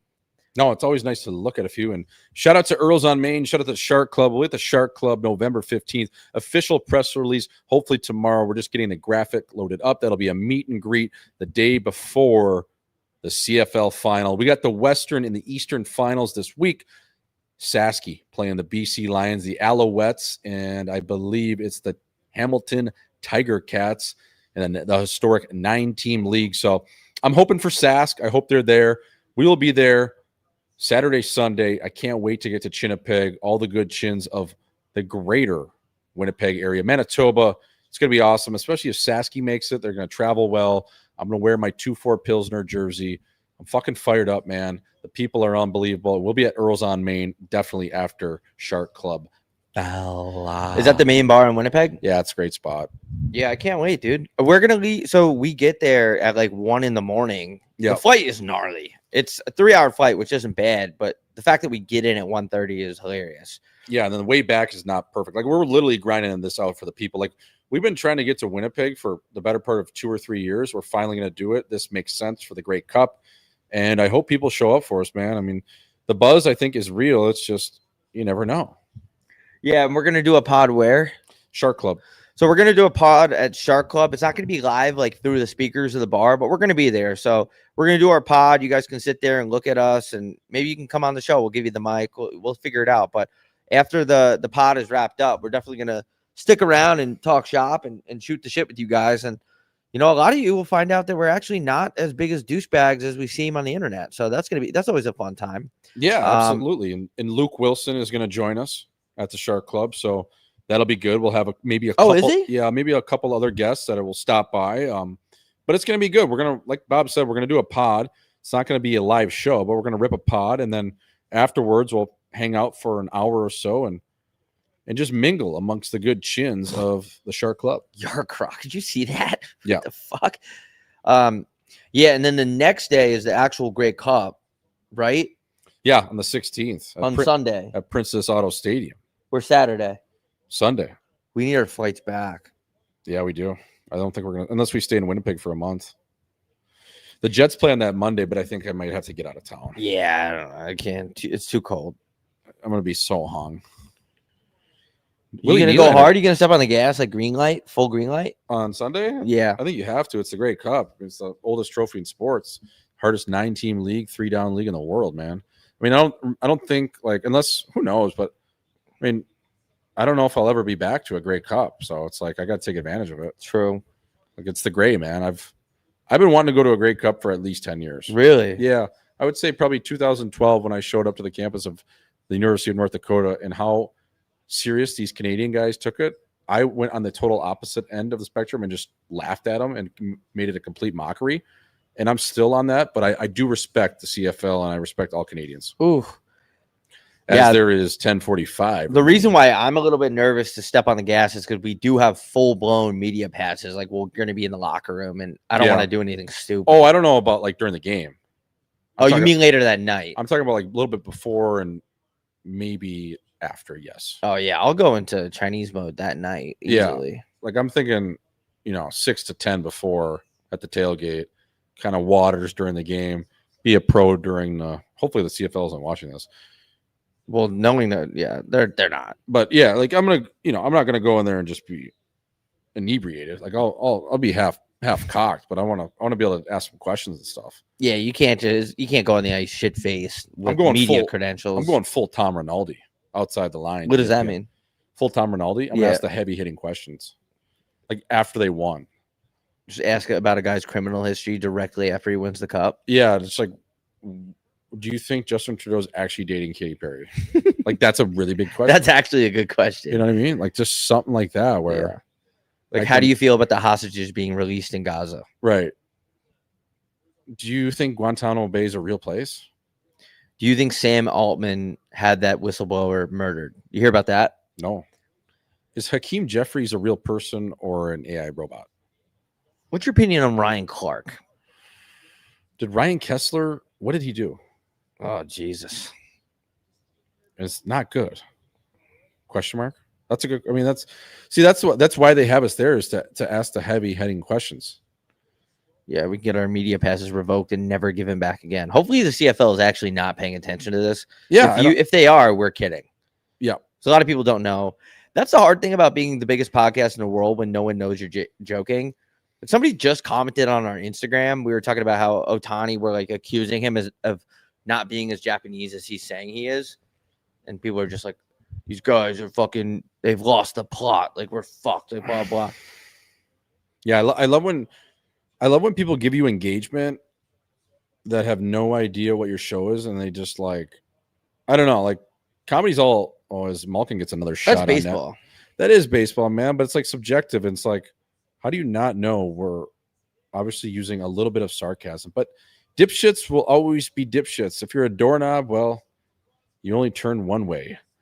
9:20 remaining here in the second as we're going to get back to some hockey action. There is a game going on in the background as the 1-2 to Ramirez is just outside, as Nick Waugh is going to go to the bench and going to go to, well, not the penalty box because that's Philip Myers, but he's going to go to the bench and feel shame for that absolute turnover he delivered right onto the tape of Evgeny Malkin. This is the Men's League Sweater Game of the Week. It is Monday. It is the Pittsburgh Penguins. It is the Toronto Maple Leafs. This is the Kyle Dubas Bowl. Kyle Dubas, the highest paid general manager in the league. For what reason? I have no idea. I think it's because he has a prescription and a lifetime supply of bifocals from LensCrafters. They announced another Stadium Series game. Wow. What big fucking news. We're going to play a game that nobody cares about at AT&T Stadium in the chin of Dallas on 2027. That is going to be the Cowboys, and I don't even know, but who gives a flying fuck, fella?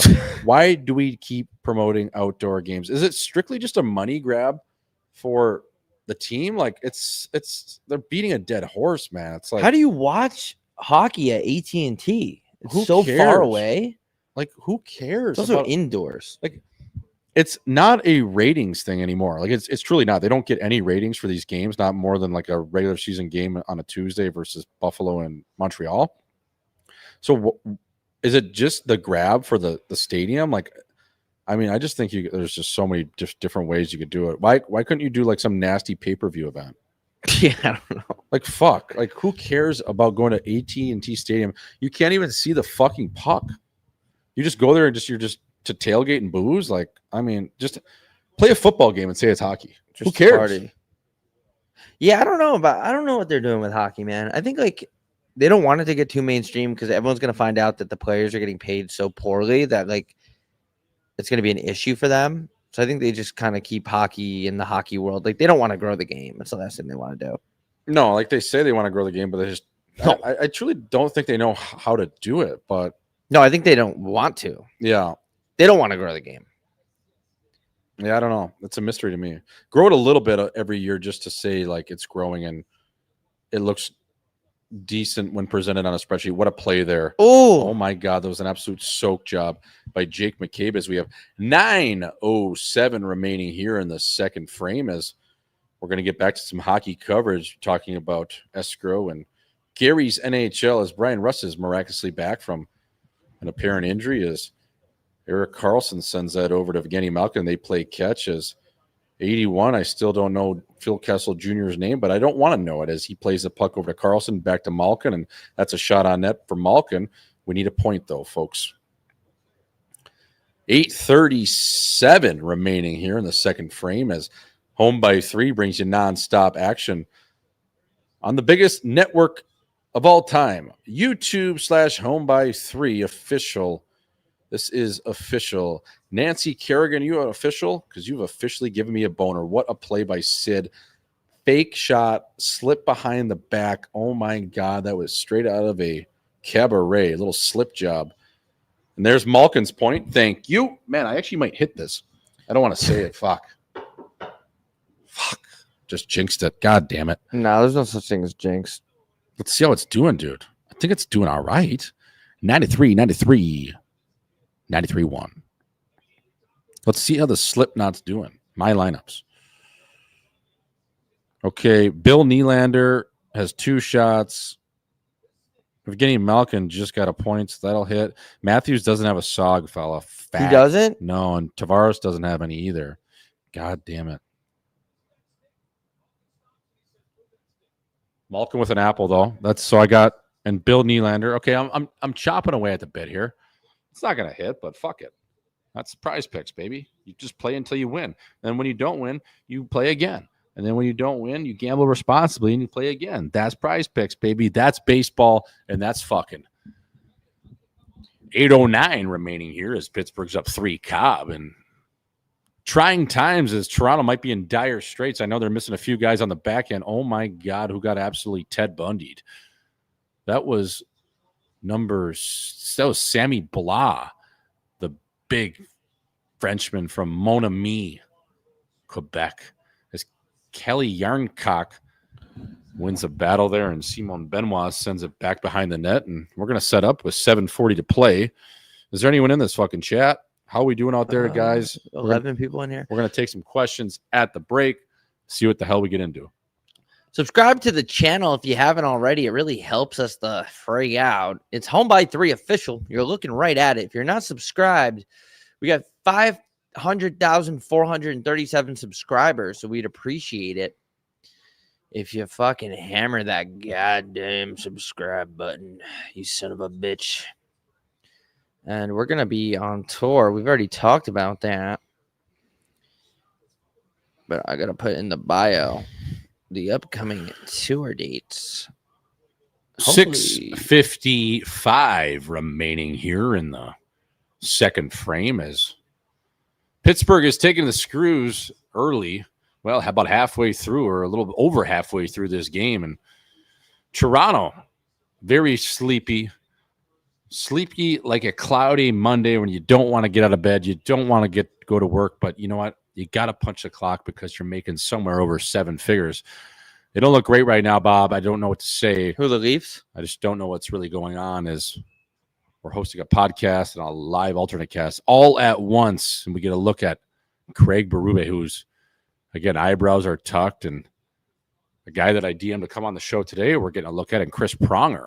We'll see if he comes by the biggest Chinese hockey show of all time. Waiting on you, Chris. Chris Pronger shook my hand this summer, and he follows me, but I don't think he knew who the fuck I was. Shook your chin. Yeah, he was walking into a bar, not a bar, it was like a restaurant with his family, and I was looking at him like, that's Chris Pronger. He like recognized that I recognized him, walked up to me, shook my hand, and then walked away. Damn. But I think he thought I was just like a random guy. I am a random guy, but I don't think he recognized me from the internet. As there's a shot saved by Freddie Anderson as Jeff Friesen gets involved in the mix. We're going to see Ty Domi grabbing a hold of Mikko Rantanen.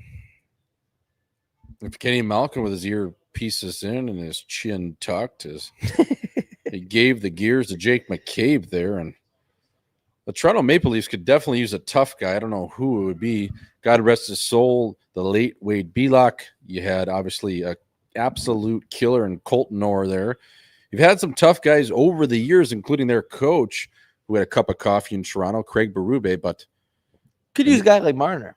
Could have used a guy like Marner. Could use a guy maybe like Ryan Reeves. I don't know. Like, it's one of those nights where you could use some skill. You could use some toughness, and sometimes you give up what you miss, if you know what I mean. 6:02 remaining in the second frame. Is this game would be brought to you by Free Pouch, but they haven't paid us yet.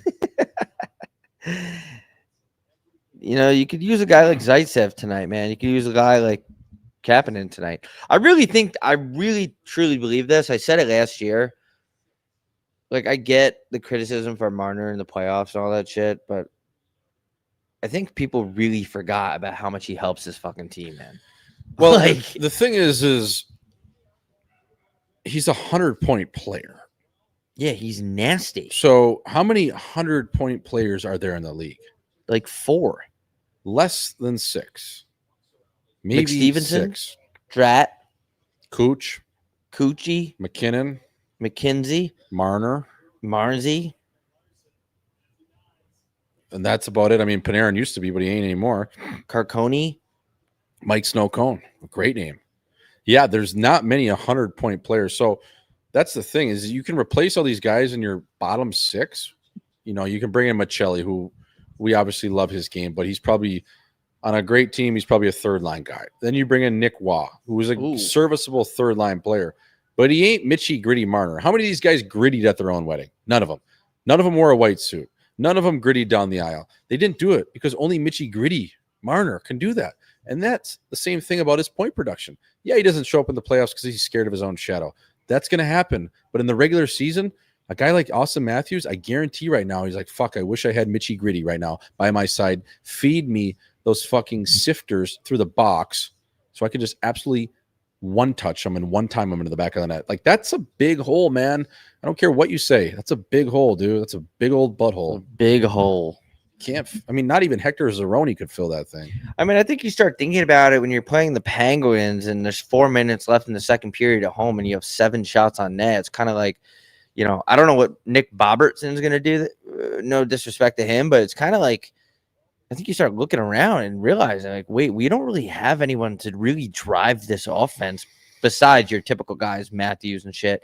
But yeah, man, Mitch Marner's boots are just, they're hard to fill, dude. I wonder what he would have stayed for if they would have treated him well. Like, he obviously would want a pay raise. It would probably be in the neighborhood of $12-13 million. But it's like, was that really the move to move one of the best players in the world while you have him, or just simply just let him go? I know. I don't know, man, because now you're going to go back to the free agency at the end of the year and you're going to be looking for, you know, a right shot top 6 winger, and whether that's Nicky Schmaltz or they should try to get him. For sure they should, and they should overpay him. But it's like, what if he re-signs with Utah and there's not many options out there? It's like there's not at all. No, I mean, there's for 100-point guys. There's Alex Tuck you could go out and get, but he's a center that could play wing. He's a 36 goal scorer, but he ain't Mitchie, you know. And there's a few names floating out there. Panarin, but it's like, do you want Panarin? No.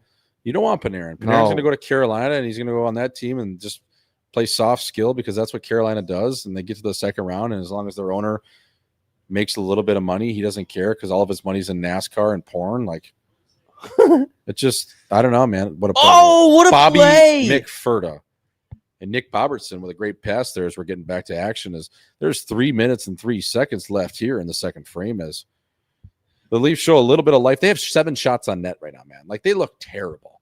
Like, I don't even know what this, I haven't really watched a ton, but the game I have watched, they have 7 shots. Like, come on. Yeah, and someone in the chat said if Marner took a discount in 2019, he would have been beloved. But it's also, like, from the player standpoint and just knowing, and you know this type of shit, and I've learned it studying the game relentlessly every single night, it's extremely difficult to take a discount 2 or 3 years in your career. Like, you got to make your money. These guys only have a certain amount of time to make their money for the rest of their life. And is it more money than most people will ever make? Yeah, of course. But asking Marner to take a discount at 23 years old or whatever the fuck, it's just not going to happen. It's just Crosby can take a discount. He's 38. He's made his money. He drives a Jeep Patriot. He doesn't care. He has a flip phone. It's a lot different. And I understand where you're coming from. I get it. He got paid. He didn't perform the way people wanted him to perform in the playoffs. But at the end of the day, he's still one of the best players in the world. And I think you're a worse team without him. Yeah, I mean, this is the Kyle Dubas Bowl. And I think hindsight's always 20/20. He was a general manager in the American Hockey League. He comes up through the successor of Lou Lamoriello. Could he have done a better job in negotiations while giving Marner 10.8 his first go around in negotiations, yeah, he got taken to the cleaners. Was that Marner's market value? Probably, but with a restricted free agent with no rights, it's similar to people in the Middle East with women. They don't have as many rights. You know what I mean? Like, so like if you don't, it's getting better, but yeah, they don't. You know what I mean? It's getting better, but I'm just saying like that is kind of how these GMs, a lot of times the hardo GMs, they flex their power on these guys. So you don't have to give him 10.8. He could have got by with 8, 9, and then you know what? Matthews takes less. Not that he should be making less, but that's the trickle down effect. Then you don't have to pay Willie Stiles as much and drive the cap up. It's like he kind of fucked the dog on that one a little bit. And they paid for it, and ultimately Marner knew his power, knew his price, and he's like, "Well, fuck you guys. If you're gonna treat me like this, I'll just walk. Like, why would I stay?" And the way the fan base treated him too. The fans were. I mean, I've ragged on him too. Like in the playoffs, he does get a little gun shy. I'll be the first to say that, but he's an incredible player, and I think it's so hard to win in the league. I think he would have been able to do it at least once. You know what I mean? Like, grab his sack and play hard. I think they could have won with him, man. I really do. Yeah. Anyways, back to the game. Yeah, I just didn't like the way people lost sight of what an incredible player he is. And I think like you're seeing it right now. But that's the narrative that we were talking about earlier.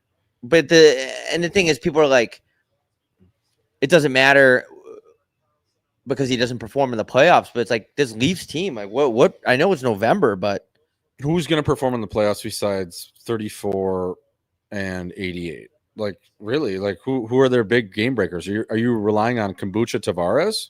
Are you relying on Kelly Yarncock? Max Domi's a serviceable middle six player that, he's not going to be a game breaker, but it's like, who can we count on in the big moments? But what the Leafs are tied with the Sabres and Flyers for points. Like, yeah. I know it's November, but if we get to February, even Christmas, and it's going like this, it's like, uh-oh. You know who has one of the worst rosters of all time? The Edmonton Oilers. And they still that's how good those guys are. Yeah, McStevenson. It's insane. Different. Like, it's crazy that that team and those teams have made back-to-back finals. I was talking to my brother because they just played Edmonton. And he was talking about, he's like, imagine being a bottom 6 guy at Edmonton. He's like, you play 4 minutes a night. He's like, Trent Frederick, I feel for him.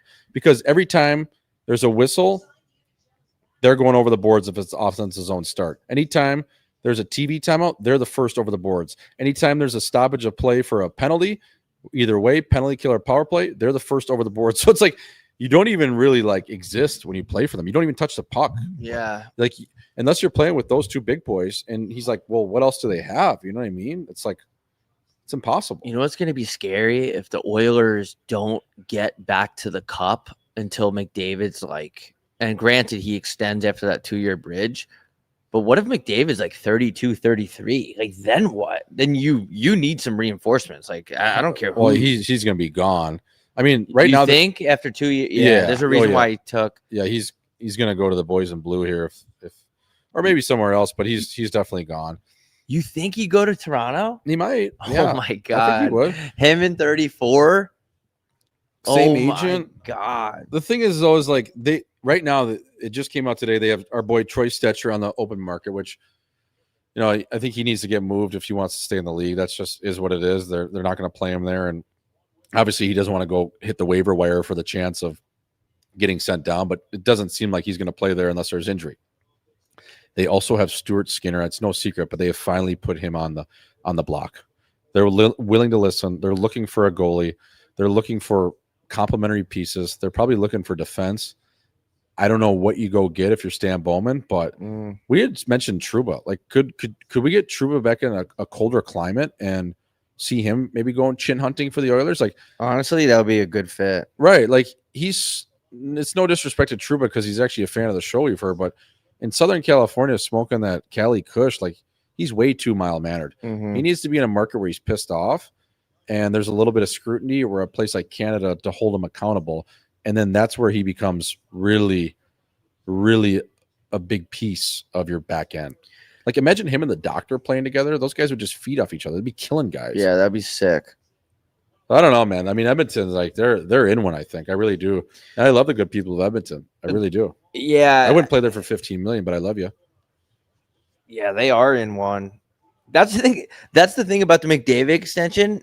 Everybody was like hallelujah, but with the way like the climate is and everything, 2 years goes by in like 4 months. Yeah, especially how time is traveling now. I feel like it's sped up. Time is faster than ever. All the fucking all the AI guys are spinning the globe faster a little bit, so time speeds up. And I just think we're gonna be back in the same conversation next year, right away. Yeah. Like, what's McDavid doing? 100%. For him, it's gonna suck.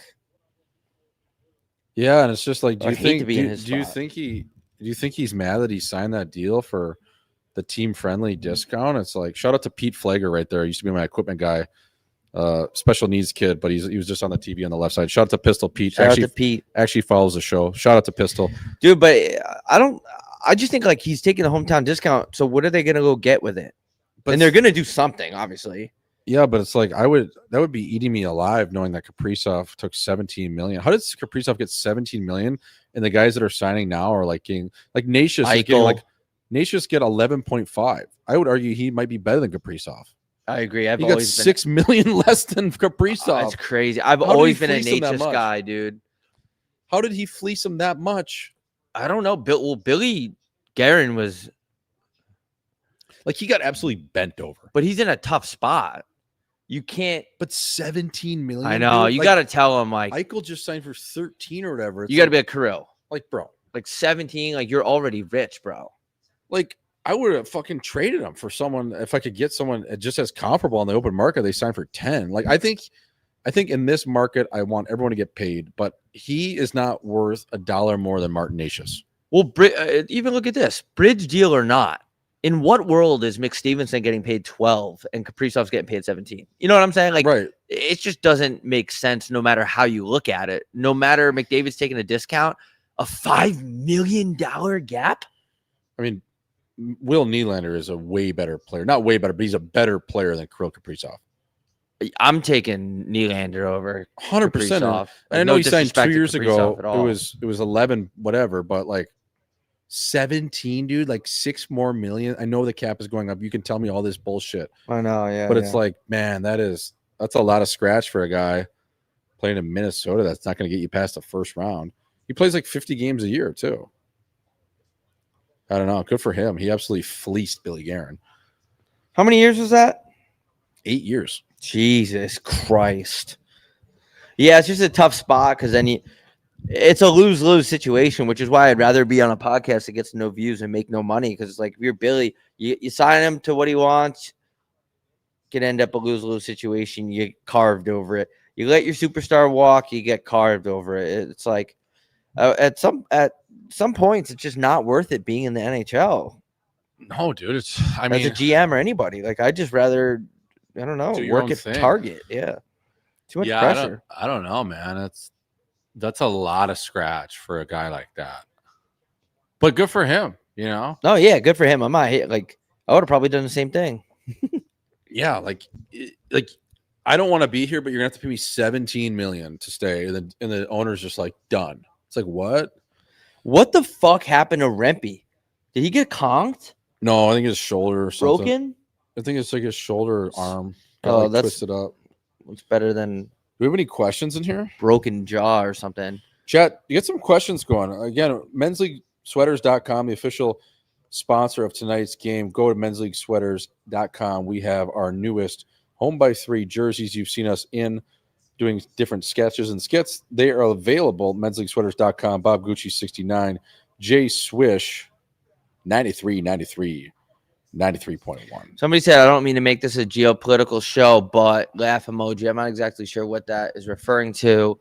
Well, yeah, we'll hit the chat real quick. If you guys have anything to say, hit that subscribe button, please. It helps us out a lot. We have 119 million people in here. We have any chicks in the chat? Let us know.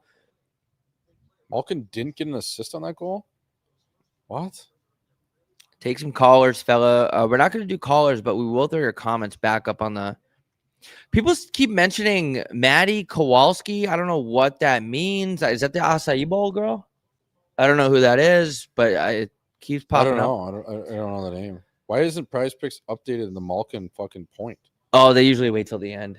If he got it, it'll update. Well, it says Crosby's point cashed. It always does that. Okay. I don't know why. Bob, are you going to the Bills game versus Bengals in December? We will both be in town for that, right? Is that Yeah, the we'll be 6th? there. Yeah, we will be go there. We'll be there with the Missing Curfew fellas. Get your tickets to the live show in Buffalo. All the tickets are on homeby3.shop. Question: do you guys ever pick the winner for the giveaway from the What the Fuck This Sub Is Soaked episode? I don't know. We're gonna have to. We also there's a bunch of people that ordered stuff that we said we were gonna give them butter golf hats. Fuck, I don't know what we're gonna do about that, but I just have to start. They can just take the company, honestly. Just have it. Thoughts on Luke Kwan? I mean, I'm not gonna get into that. I don't know who that is. I don't know who that is either. Do you think Acai Bowl Gate had more live time viewers than a Canes playoff game? Yeah, we kind of talked about it at the beginning of the show. We didn't say much. We're just happy that all sides came to an agreement and an understanding, and now Jay Swish is in a relationship with that girl. And All lives matter, dude. I wasn't supposed to say that, but they are in a very serious relationship. That we are. My order is on the way. It better have a butter lid in it. Yeah, I don't know what's going on with that. Yeah, we're gonna have to sort that out. But again, we are improving our shipping department by the day, folks. So stay with us. Thank you for supporting the biggest show in the world. Rob, are you going to move your family out of New York when Ma'am Dammy gets elected? Most of my family does not give two fucks about me, so I probably am just going to let them do their thing, and I'm going to do my thing. Have y'all seen the Twitter chat? A lot of drama in the chat today. Everyone's with the drama. Yeah, it's Johnny Drama. Twitter chick, stalker, obsessed with Aiden Hill. Yeah, I just told you guys my entire ceiling collapsed. There was a rainstorm. The HOA, they're supposed to pay for it and fix it, and they're not. I just got a lot of shit going on. I need new tires. My car battery died. Trying to get out of credit card debt. I haven't been up to date with anything on the internet. I really am just trying to live my life and just keep my health and happiness here.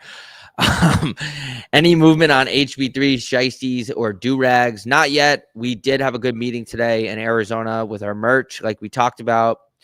Merch is going to be going out faster than ever, probably starting next week, I guess. Yeah, we're going to have some new merch on the way as well. So be on the lookout for that. The process is going to get way smoother too. So it will be there by this Christmas and at least guaranteed by the following. So in all seriousness, yeah. Go order the stuff, especially coming up to Black Friday and White Thursday. Order that shit, man. We'll probably put some stuff on sale. That's the existing stuff. I think it's fair, but the new stuff we're probably going to have to keep at full price. I don't think that would be. I think that's fair, right? Yeah. All right. Do y'all think the Red Wings can make the playoffs the first time since Datsuk left? I haven't seen a single Red Wings game this year, but I hope so, man. We need them in the playoffs. We need Showtime back in the playoffs too. Yeah, I don't know. I mean, it's a long season, dude. Talk to me when the Olympic break happens. We got to get to the Olympics somehow, some way. Is that in Italy? Yeah, we got to find a sponsor, dude. Hey, book it if you're watching this. We want to go to the Olympics. 30,000 is all we need because we want to stay in Como. I'm telling you, we want. Yeah, but we also need a first class lay flat seats. Yeah, I'm saying so. That's 10 a guy, and then we're gonna stay in Como. That's gonna be 20,000 all in, and then we're gonna need, I'd say, at least $1,000 a day for per diem, and I want to go for at least 2 weeks. So I think we should go 30 grand each. Yeah. So book it if you're watching this, Nick. We just need $60,000 to go cover the Olympics. If you guys don't, I would say we'll probably do at least 2 pods. Yeah, it's at least 400 views. Yeah, fuck. You imagine how much residuals you guys are gonna reap on that? The benefits will be endless. You guys doing ladies' night out on the town post show in Toronto? No, we have a show the next day in Ottawa somehow, which I don't know how that's gonna work. We don't even have a scripted routine, so hopefully we have a good week. We can put on 2 good shows. Yeah, hopefully our brain is firing that week. If it's not, fuck. We have a 3 and 4. That's gonna be no joke. I think we should stay. No refunds either. Stay a couple of nights in Montreal after. Fuck it. Yeah, who cares? Who cares? Who gives a shit? At Book It Sports gets these boys to Italy. Yeah, everyone. What up, Sarge? Everyone tweet at Book It Sports right now. Get Gucci and Swish to Milan. And just tell them, man, like we said, just be the best policy is honesty up front and then lie after that, because then people think you're faithful. So just tell them we need like 60 grand. Does that work for relationships too, or no? Yeah, it works for everything, man. Be faithful to at the start to build your equity and your interest, and then slowly lie your way out of it, and that's good. Yeah, go over to Book It Sports Instagram. It's Book It's information is in our Twitter bios and on Instagram. So go comment on their latest Instagram picture and say HB3 needs to be in Italy to cover the Olympics. If you're covering the Olympics with a media pass, do you get access to the Olympic Village? No, you Oh. don't. I mean, that would be insane if you did, but you can always be invited in there. It's not like it's like the COVID times where it was just bubbled up. You can get your way in I'm there. gonna go in there and start wheeling. Like, go just lie, just be like, I'm on the Yeah. Croatian pickleball team. Last thing you want to do is end up in an Italian jail, though. Those are sketchy, man, because they have all Why those would you dudes. go to jail? Well, if you get caught sneaking into the Olympic Village and You a can't. fake alias, You're not allowed to be in there. well, if you were invited in, yeah. If a woman on the skeleton team of Croatia invites you in, yeah, you're. So like Lindsey Vaughn's in there, and she's Vaughn, like really yeah. feeling my vibe, and she Yeah. invites me in. I'm good though. I don't think she likes our people. What does that mean? Like I don't think she likes white guys. I don't know. But is there like a guard at the gate, and she has like a guest pass? Yeah. Okay. Yep. Yeah, you can be put on a list. You know what I mean? It's like entering a country club. Take your hat off. They'll run you through a quick physical. They'll check your nuts, and then you're good to go. Gucci going to Italy on birthright. Hell yeah. Bobbert fellow, what up, bro? Swish, your brother's leading the league in NHL a week ago. Damn Thanks, near, yeah, Tips. he's having a fucking year, eh? Yeah, dude, pay the guy. Fuck. They're in Buffalo right now. Shout out to Mothers. Shout out Chip. Pay this guy. We're gonna be in Buffalo in like a month. How funny is it? And I mean this with all due respect. I've been hyping up Buffalo so much that my parents flew yesterday or today to Buffalo to watch Nick at the Key Bump Arena tomorrow. Because like you got to get to Buffalo. Why would you? I was put like, you that got to on? get to Buff. Like get to Buff. They're like, last week I saw them. They're like, we're going to Buff. I'm like, fucking right you are. They're going gonna get there. They're going to Toronto the next night, but I'm like, you have to get to the Key Bump. And they're like, really? I'm like, oh yeah, you got it. Go to Gabe's Gate for lunch. Get to the Key Bump. Go to a game. Say hi to all the chins in Buffalo, and then you can go to Toronto afterwards. But yeah, they're in Buff, man. How funny is that? Did they say anything about it yet? They left today at like 3, so they're probably shit. just landing. Swish, what was your bar or club of choice on King Street when you played for the Leafs? Play for the Marlies, but man, we used to go to Marble a lot. Guys loved it. I mean, there's a ton of spots. I was a Two Cats guy though. It's a cougar bar. Now listen, I was taken at the time, so I wasn't really wheeling and dealing like that. But I love the ambiance, and they're just mingling amongst the cougars. There's nothing illegal with talking with older women, and they always play great tunes. And I ended up being pretty good friends with the manager there. And she would let me play my music in there, and it was always like old school vibes, ABBA. It was give me a Man After Midnight type shit, and old school hip hop. So there, and then Locals Only, a great bar down low. The same thing. They would let me play tunes and put a little Robin on with Dickie Clune dancing on my own.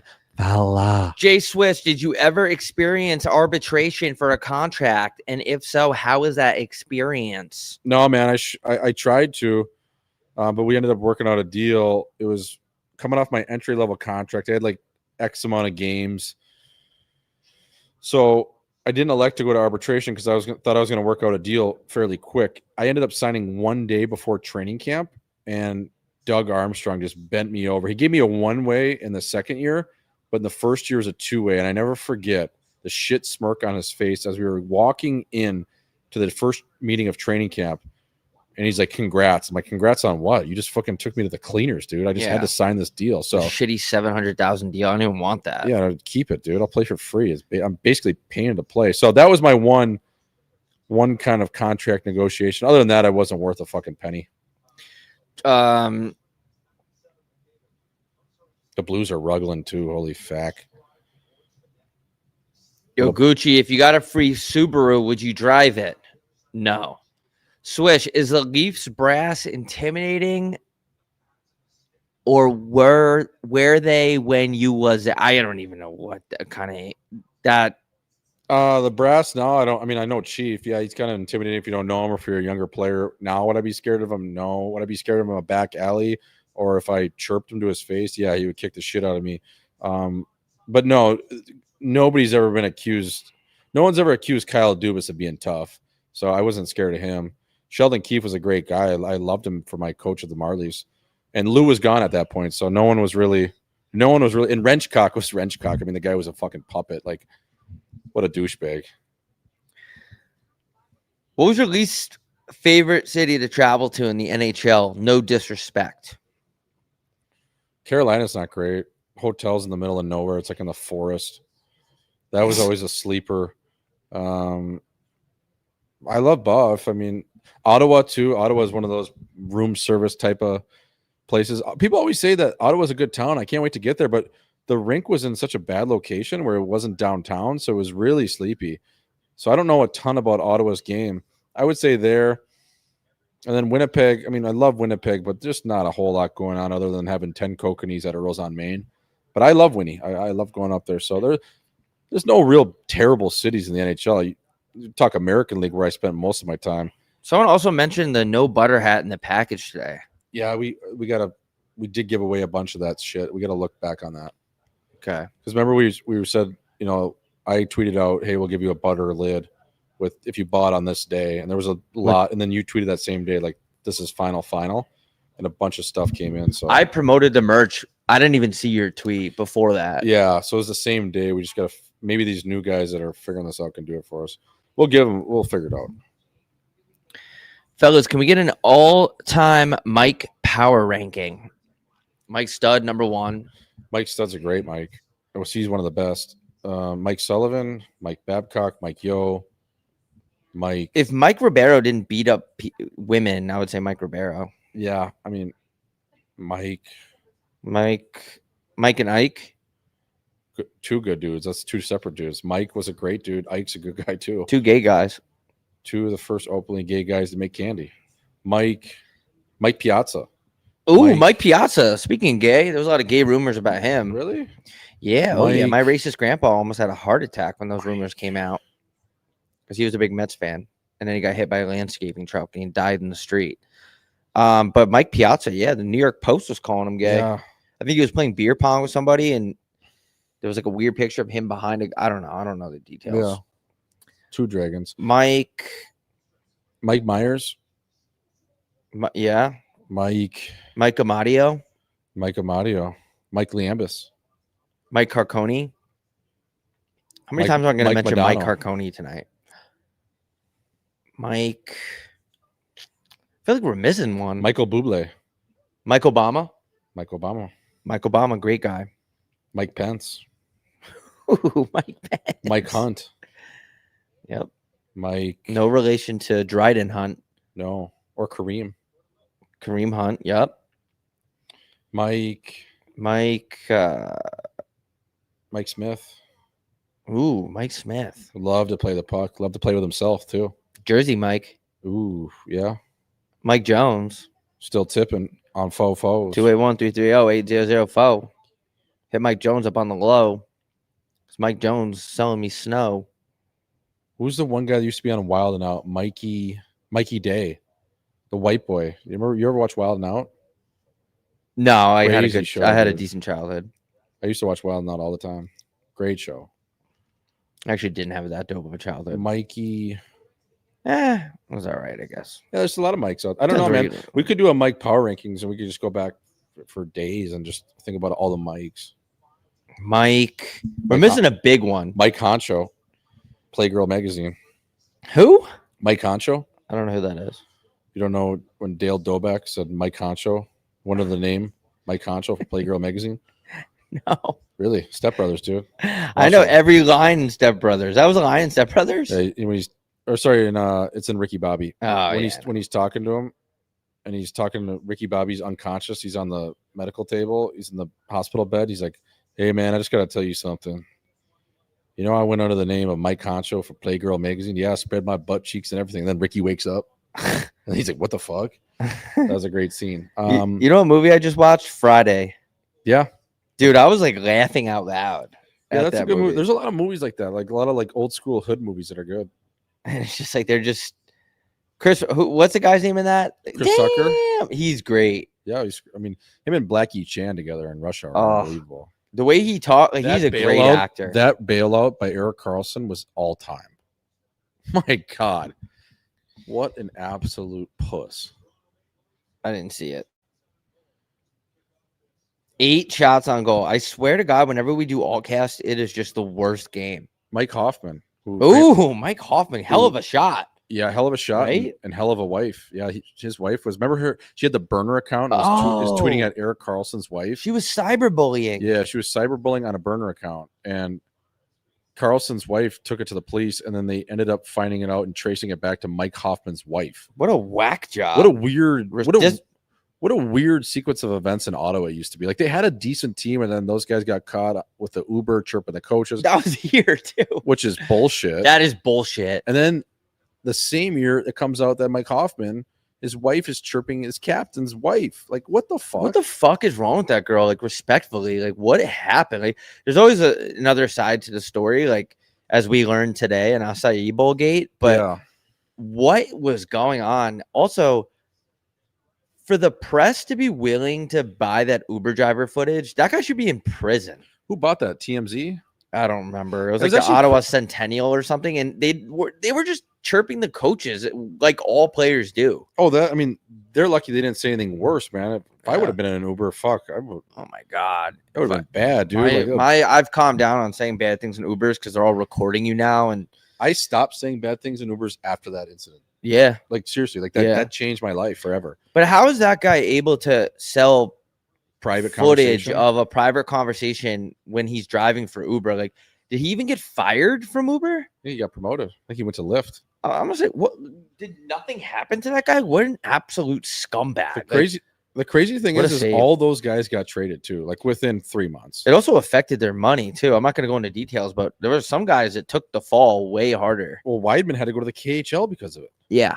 And the fact that he battled his way back was even a crazier story than the whole thing to begin with. But for what? For saying the coaches don't know what the fuck they're doing and the drills are stupid? Yeah. No coaches know what they're doing. Saying Guy Boucher's a horrible coach? Yeah, he is. Like, what do you mean? He plays a 1-4 trap. What a little rat that Uber driver is. Honestly, I'm not a big put people in prison for life guy unless they're doing something crazy like putting ketchup on their pasta. But to sell that footage, oh man, that makes me mad. What do you like? Do you like? I know French people are more emotional and entitled, and not to say they're bad people. We have a show in Montreal on the 25th of January. Go buy the tickets. But if I'm that coach, I go up to those guys and say, "Hey, look, I talk way more shit behind my back about you guys than you. All good. You know what I mean? That's just a part of human nature. Talking shit. We were talking about it last episode. Whitey, I called you a massive pussy last night, and nobody heard it. Yeah, nobody heard it, and you are. But it's shout out to Chris Weidman, by the way, friend of the show. Yep. But you know what I mean? You could be big boys about that, and I feel like that coaching staff and organization just totally botched that from the whole thing. Be big boys, man. Who gives a fuck? All the players chirp the coaches. Yeah, that was. Imagine there was a mixtape of the people talking about Mike Babcock behind his back. Oh my God, that would be insane. Yeah, what they said wasn't that bad, and by doing that, you're basically validating that it's okay for the Uber driver. You're taking the Uber driver's side. Yeah, and that's that's gotcha hockey culture, though. It's when the trainers are eavesdropping on a conversation as you're getting your ankle taped, and they go report it to the GM. It's bro, are you really going to tell the GM just for another $17 an hour that I was out last night? Get fucked, you fucking informant. Yeah, it's not like you're Matthews. Oh, yes. Let's go. I needed that because I have him on shots as well. So let's go. Shots. That's a shot. That's a goal.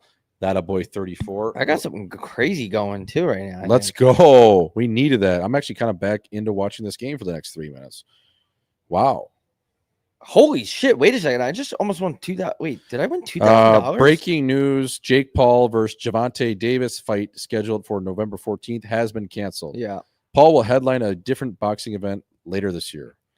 Is that because Gervonta hit his baby mama allegedly or something? Yeah, he went full of Ray Rice, and he's also 5'2", and he's probably why am I fighting a guy that's 230 on peptides, HGH, and an absurd amount of creatine with a Mike Stud mohawk and a tattoo above his ear? Yeah, that could be the point.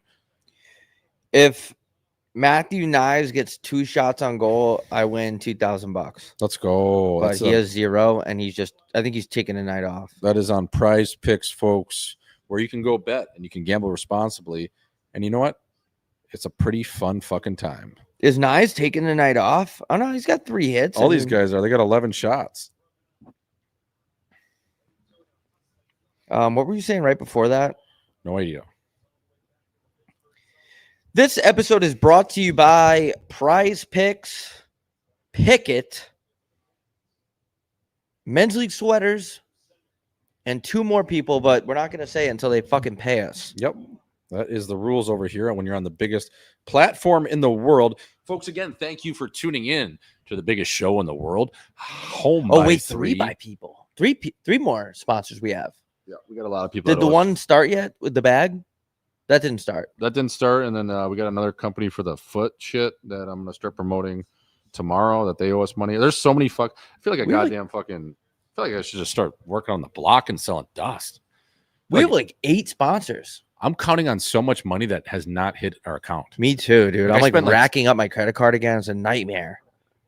Like I spent like another $13 to upgrade my flight. Like, fuck.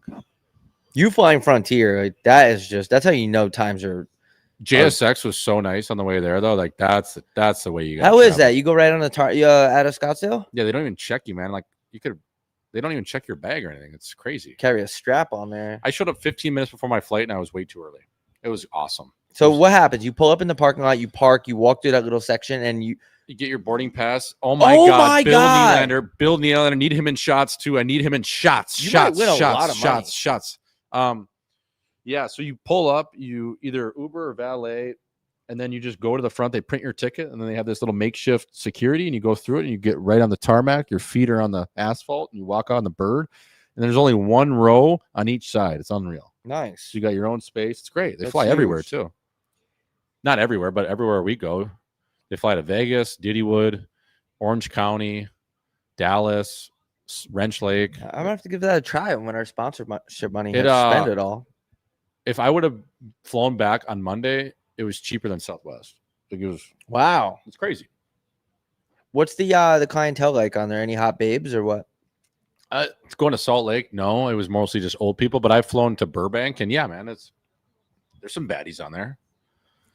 Yeah, I always judge airlines by the babes. Yeah, it was good. I mean, it's nice. They got good Wi-Fi. They got the Starlink Wi-Fi, which is even faster than the shitty stuff they give you on Delta. Do you have to pay for it? No. From my flight from Phoenix to New York on American, $34. $29 for Wi-Fi for the whole flight. That's almost like my internet bill. That's like a half my internet bill. American is notorious for scumming you for Wi-Fi money. They suck. Delta's actually pretty fair, man. It's in between like 5 and 18, depending on how far you're going. First is free. First is free, which is good. Dude, I flew first because of my 3-hour rule. I had the best. Do you know you can get Shake Shack on Delta First? No, I didn't. I didn't have that. I on had everyone or no? What's that? On everyone? I don't know. Was it going to New York or coming back from New York? Coming back from New York. Yeah, New York's. I mean, Shake Shack's a New York company. That makes sense. So I had the best airport meal I've ever had, or plane meal, whatever you want to call it. Mm-hmm. It was like short rib pasta, but the short rib was unbelievable. Short jib. It was actually good. Yes. I promise you, I'm like, I wouldn't be afraid to trash an airline. And I'm telling you, dude, it was unbelievable. At one point, I looked at the guy next to me. He got the same thing. And we're just like, God damn, brother, this is good. Yeah, you never know, because they basically just microwave that to the point where like they burn the layer of skin off of anything. Yeah. But it was actually decent. Eh? It wasn't like it was good. It wasn't like vacuum sealed or it was dry. Nope. It wasn't dry like Salt Lake. Soaking wet, dude. Wow. Yeah, you could fucking use that shit as a mop. One of the newer planes too, because it has that the curve on the seats. The curve, so you can like watch porn without people seeing. Yeah, that's not. You can actually jerk off. Yeah. As long as the guy next to you is okay with it. Yeah, you got to ask him first. But like, yeah, the blanket, the pillow. Do you mind if I tug? Some He's of like, them. What? He's like, you heard me, motherfucker. You alpha him after asking him if you could jerk off. Mind if I tug? And he's like, what? And you're like, that's baseball. That's baseball. That's what that is. All righty, folks. I guess we'll tone into a little bit of hockey here. Hold on. Okay. Should I bring my skunk to the Toronto show? Yes. Yeah, I was gonna say no, but yes, man. Just because you want to find out if she's a keeper or not, man. That's true. That's a good point. And then you want to remind her too that you got a lot more going for you than us two assholes. So then you look good. You know what I mean? Like, Because then all the whole focal point of the night would be like, if it sucks or the show goes bad or you get in a fight, she'll just always mention those two dickheads on stage that you took her to the show. So it's great, man. It's a win-win, and we win too because you come. But yeah, this is home by 3. Toronto show sold out. Ottawa sold out. Montreal, the 25th of January. Go buy the tickets. About 50% sold out there. We may add another show in Toronto. We'll see. I don't know. I want to, but it might be a little taxing on the boys. I just kind of think like, hey, man, you didn't get your tickets. You didn't get your tickets. Like, who knows if we can sell out again, right? Like, I don't know. We could be leaving money on the table here, and I think it's not just about the money either. Like, we want everyone to see us live, but it's just maybe we're gonna have to come back, and you have to be faster next time. And which brings me up to this thing. This guy said, "Should I bring my girl to the Toronto show?" Wait, do you not have an extra? Do you even have a ticket? Right, like because they're gone. Bob, thoughts on Bobbert Thornton youth hockey? I heard you played for him. No, I don't. I didn't even play youth hockey. I started playing hockey like bantam major, which is crazy. Did you know that about me? I started playing hockey till bantam. I knew major. you're like a roller guy. Yeah, I didn't know little bit of roller. Like I didn't know bantam was. Yeah, bantam major. That's a late start, man. Yeah, I'm a late bloomer. Toronto tickets are sold out. Yeah, I don't know, man. I think if you didn't get them, you didn't get them. Honestly. Yeah, we'll see. I mean, if there was like a guarantee that we can sell out again or have a good amount of people there, yeah, we just don't know. Like, I think we could get at least 100. I don't know, dude. I mean, we have 6 tickets sold in Milwaukee. Like, I know that's gonna be a pretty. I think if there's like 5 people in Milwaukee, I'm just gonna say cancel the fucking show and we'll all just go to dinner. Yeah, like fuck that's actually a good idea. Let's just go to the bar and you guys we'll just like put on this like what we would normally do if we're just sitting in the bar, and if you think we're funny, like. Awesome. We'll take care of your dinner and your beers that night. We'll go to Wolski's Tavern. I'm actually down for that. Yeah, I know. No, if there's like 20 people, like I'm gonna throw out a tweet and say, look, we're just going to the bar tonight. Because Milwaukee was a risk to begin with, and we knew that going in. Yeah, but we're still going. Like, I'm going to Milwaukee no matter what. Yeah. I don't know what I'm gonna do there, but I'll be there. Chicago, go buy the tickets. We need help there. Again, we're working on a bus that's gonna take people from River North from the west side of Chicago, one of the two, probably going to be from the Barn Hockey Bar. But go buy the fucking tickets. We need the support. If you like us, even if you don't like us, man, just buy a ticket and don't come. Like, who cares? People do that. Yeah. I love when the people are like, they're like, "Can I have a refund? I can't make it." It's like, dude, with all due respect, no. Dude, we actually, like, the first couple of shows where we were actually literally losing money on, people, we refunded some people, man. I was like, that is crazy, but I guess we're kind of like decent guys. Now I think it's just like a normal show. Like, if you can't come, man, I'm sorry. Like, find someone else or sell it on StubHub. I don't know. That's what I'm saying. It's not like if you buy a ticket to a hockey game, you can't go. You don't call the ticket box and be like, I can't go. Like, you got to figure it out. Like, we're not just gonna like, right? You know. Oh my god! Wow, wild, absolute piss missile, dude. That's okay. He needs one more shot. How many shots does he have? How much? I don't want to say. Not yet. You're a jinx guy. I don't believe in jinxes. So Bill Nylander has absolute piss bomb, dude. Can we go to a bar in Chicago? Bill Nylander has 3. That's 3 shots. Okay, he just hit it. What can I see? Fucking A. You should withdraw all of that. Who cares? I should. Let me see. So Malkin hit. Matthews, I need him to get going. No, he hit. He hit? Yeah. 2.5 shots? Yeah. He has 3. What does Malkin hit? What does Tavares have, though? Oh, Jesus. Kombucha. I don't think he's got a shot, does he? That's my problem, right? Well, he doesn't have a shot. Fuck you. Matthews has 3 confirmed. Okay, Matthews has 3. So Tavares, but Tavares he's not going to hit. He's taking a Tavares is making a business decision tonight. No hits, no shot attempts, no nothing. I'm going to miss it because of Kombucha Tavares. Unless he gets 4 shots, he's going to need, like, when an NBA player misses a layup and he just gets his own rebound like 4 times. That's the only way I have a chance. 4 shots, bro. There's no way. 12 minutes. He's got 3 minutes of ice left. Go. Yeah, I need knives with 2 shots more than I need air to breathe. I should have done that. I mean, Ain't gonna hindsight's happen. always 20/20, but in Prize Picks you can do like if 5 of 6 hit or whatever, you know, you get like some portion of the ticket. I mean, who cares? It's gambling, dude. Gambling and porn. 12:05. Did you post that slip on our HB? Oh, you don't have. Oh, fuck. No, I posted it on my On Twitter. Yeah. 12 minutes remaining in the third frame as the Maple Leafs at the Scotiabank Arena are now waking up, and it's 3-3, and we have an exciting game on our hands as Craig Berube. I don't know what he said to these guys, but he probably had some choice words for the Toronto Maple Leafs as they have caught fire. They are on a heater. It is 3-3. Somehow Wild Bill Nylander has 2 tucks. Matthews is buzzing like Jake Muzzin. Look at Bill Nylander get in front of the eyes there by Matty Nyes, and there's a little bit of traffic provided by the captain as well, and Austin Matthews. Folks, this is the greatest hockey show in the world. It is the number one show in comedy. It is the number one show in sports. It is the funniest fucking show you'll ever watch.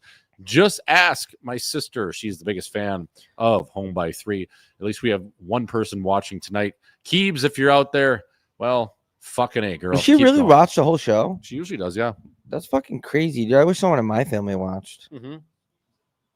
I wonder if people laugh at this show. I don't know. I want to watch people watching this show. I don't think they do, but can someone start a show that is the show where you're watching our show? I'll watch that show. Yeah. Just stroke your own ego the whole time.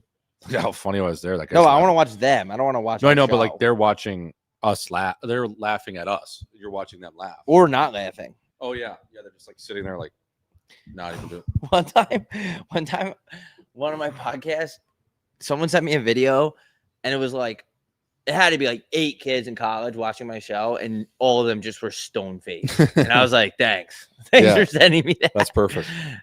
Someone said they're watching the game fully naked. I like that. That's huge. Is Sammy Blaze gonna go for a suck and a smoke, and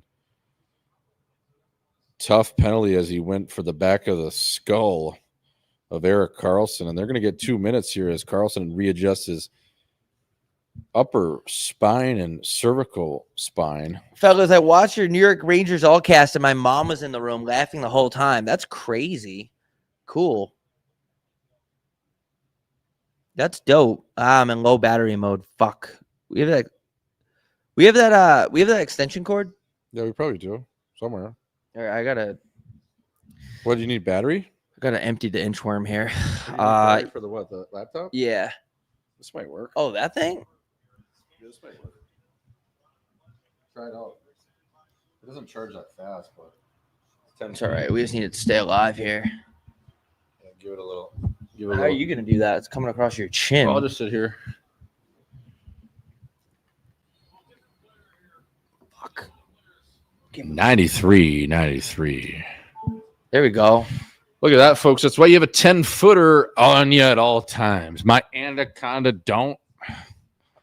What a stick there is. No ditty on that by Austin Matthews. Gets a little skin on that. That's another sog on net for the fella. 3-3 in the third period here. Tree in a turd. There's 10 churdy tree left here as I give my best Pat Foley impression.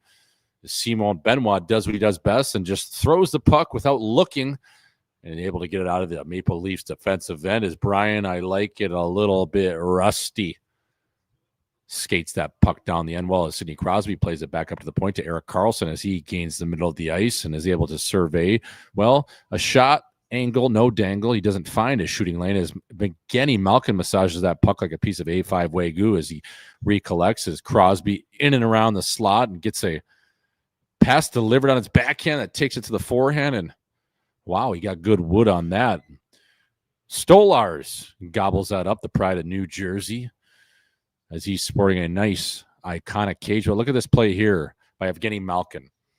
We're kind of slide it into Sid's backhand where he's calling for the puck. Now, it's not going to be a one-timer because Sid isn't in a one-timer position being on his backhand. But what a cagey veteran play to open up, kind of shield the defenseman at the net away from him, and then present an option with his backhand to Evgeny Malkin. And then you get that quick little, hey, how are you, wrister. Great play there by the veteran out of Cole Harbour, Nova Scotia. How'd that sound, Gino? Holy fuck, a 42-mile-an-hour wrister right to the midsection of Anthony Stolars. And dude, these jerseys are so sick. They're filth. Like this color scheme, like, god damn, man, it's unreal. I just took a piss and I looked in the mirror and I looked at myself wearing it and I was like, I really like this jersey. It's a great jersey. It's great tarp. This is awesome. All right, it's time to unmute my notifications on Twitter. I think I have How many millions did it get? When I got canceled, I was at like 6 million. 6 million. What?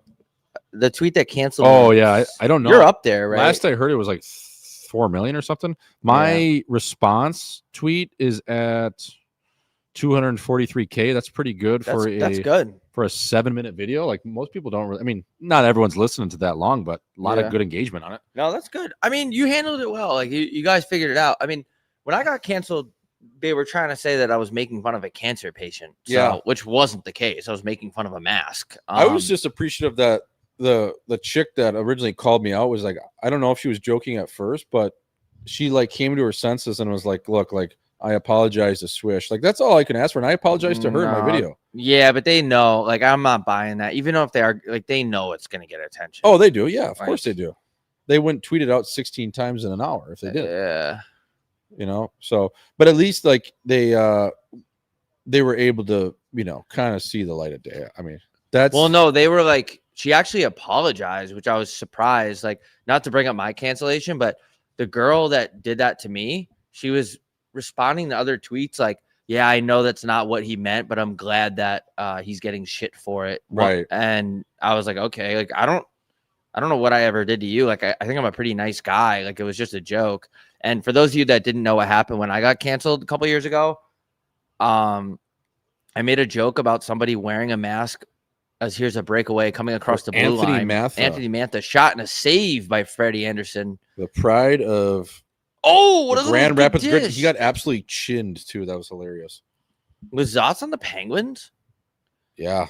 But anyway, I made a joke about a mask, and then the lady wearing the mask happened to have cancer, which I didn't know that. How would I know she had cancer? I wasn't watching the game, which is a lesson learned, right? Like maybe don't tweet about people you don't know about, which is, again, a lesson learned. So that's my fault.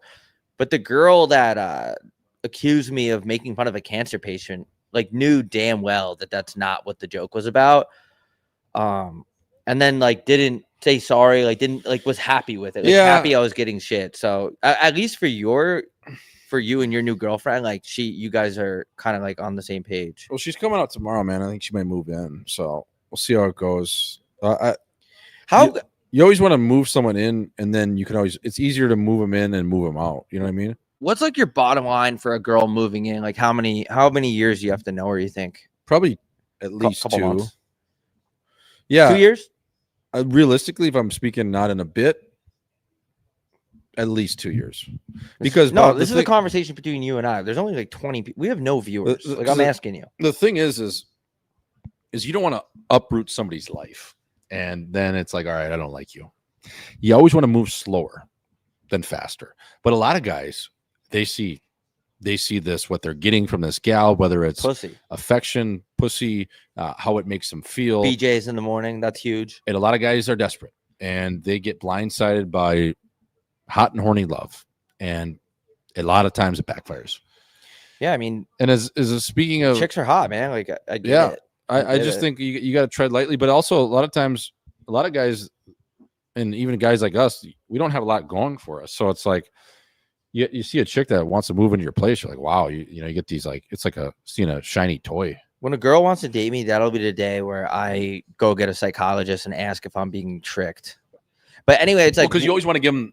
I think with guys like us, you want to give them every excuse not to like you because this is who I am. Well, I don't know why you like me. But it's not a bit. This is who I am. I'm not a bad person, but I'm retarded. We are who we are. Right. That was like that one girl that I brought it up on the pod before. She told someone there's no way I could ever take that guy back to my dad. Talking about me. Yeah. And I was like, yeah, I mean, I get it. Like, go to my Instagram page and look at it. Right. I'm wearing a do-rad, smoking weed in the first picture. Like, I get where you're coming from. Yeah. It's like, but also, especially if you're one of those like East Coast proper families, dude. I don't know her family. Like, I like her. She's a great girl. And but I'm just saying, like, we weren't close to dating. I just want to make that clear. But she felt the need to go out of her way and make that statement about me, which I kind of like. Right. It makes me like her even more. Yeah. She met you for like the first time, and she's like, "Yeah, this just would never work." Well, it's like I said, like go to my Instagram. Yeah, but like if her dad's one of those guys that's just like a pure white guy that wears Sperry's, Yeah, wears flat, like, you know, chino pants, like very proper, takes his hat off at the country club, cheats on his wife, but like in a really respectable way. Like, I don't know if there's a respectable way to do that. Well, all those douchebags, like, they justify like what they do because they go to church and different things. Like they're able to bury their demons. So he's one of those guys. But if he saw you, just because what your book cover presents, he immediately looks down on you. Well, yeah, people definitely feel a type of way when they see me in a do-rag. And also, I posted that Instagram when I was hammered. I'm not going to delete it. That's baseball. Yeah, that is baseball. What's the how long do you have to know a girl to bring her to fuck? I keep forgetting our one rule. Don't talk about girls on here, but sometimes when you're two dudes hanging out for 3 hours, pussy comes up. Not to just say that girls are Christmas for their box, but I'm just saying, like, what? Are you saying, like, bring them around your family? Yeah, like, how long do you have to know a girl? You want to be dating a girl to bring her to Christmas? You want to overcook it. Same thing with moving in. You want to move slower, man. I'm telling you, it's for the better for everyone. You want to build a house with a good foundation. You can't, because like then you got to explain to like your cousin and your grandma, and not that they give a shit, but it's like, what happened with so and so? It's like, oh, fact, like that was just a little professional tryout. Yeah, you got to get to know them, because like you don't want to be like in the middle of Thanksgiving dinner and you found out she hooked up with Dom Dalla like at the table. It's like, babe, can you just tell me that before you say that to the whole table? Yeah, like I don't know, man. Like, yeah, you took the screws to Ty Dolla $ign. Yeah, that's tough, because like Ty Dolla $ign has a whole song about whacking a girl at a construction site. Like he's like putting in that work or whatever. Yeah. Or like, who's that one guy that like? But hold on, you can't interrogate a chick about her bunks. But I'm just saying, like, there's certain you want to know someone before your grandma who has her whole titties out in the mashed potatoes start asking questions. You know, you want to know her intentions too. Yeah, like, why do you want me when I have a podcast with no viewers and I'm in severe debt and my car needs a new battery? Like, what are you seeing in me right now? Right, man. That's my problem. Like, I feel like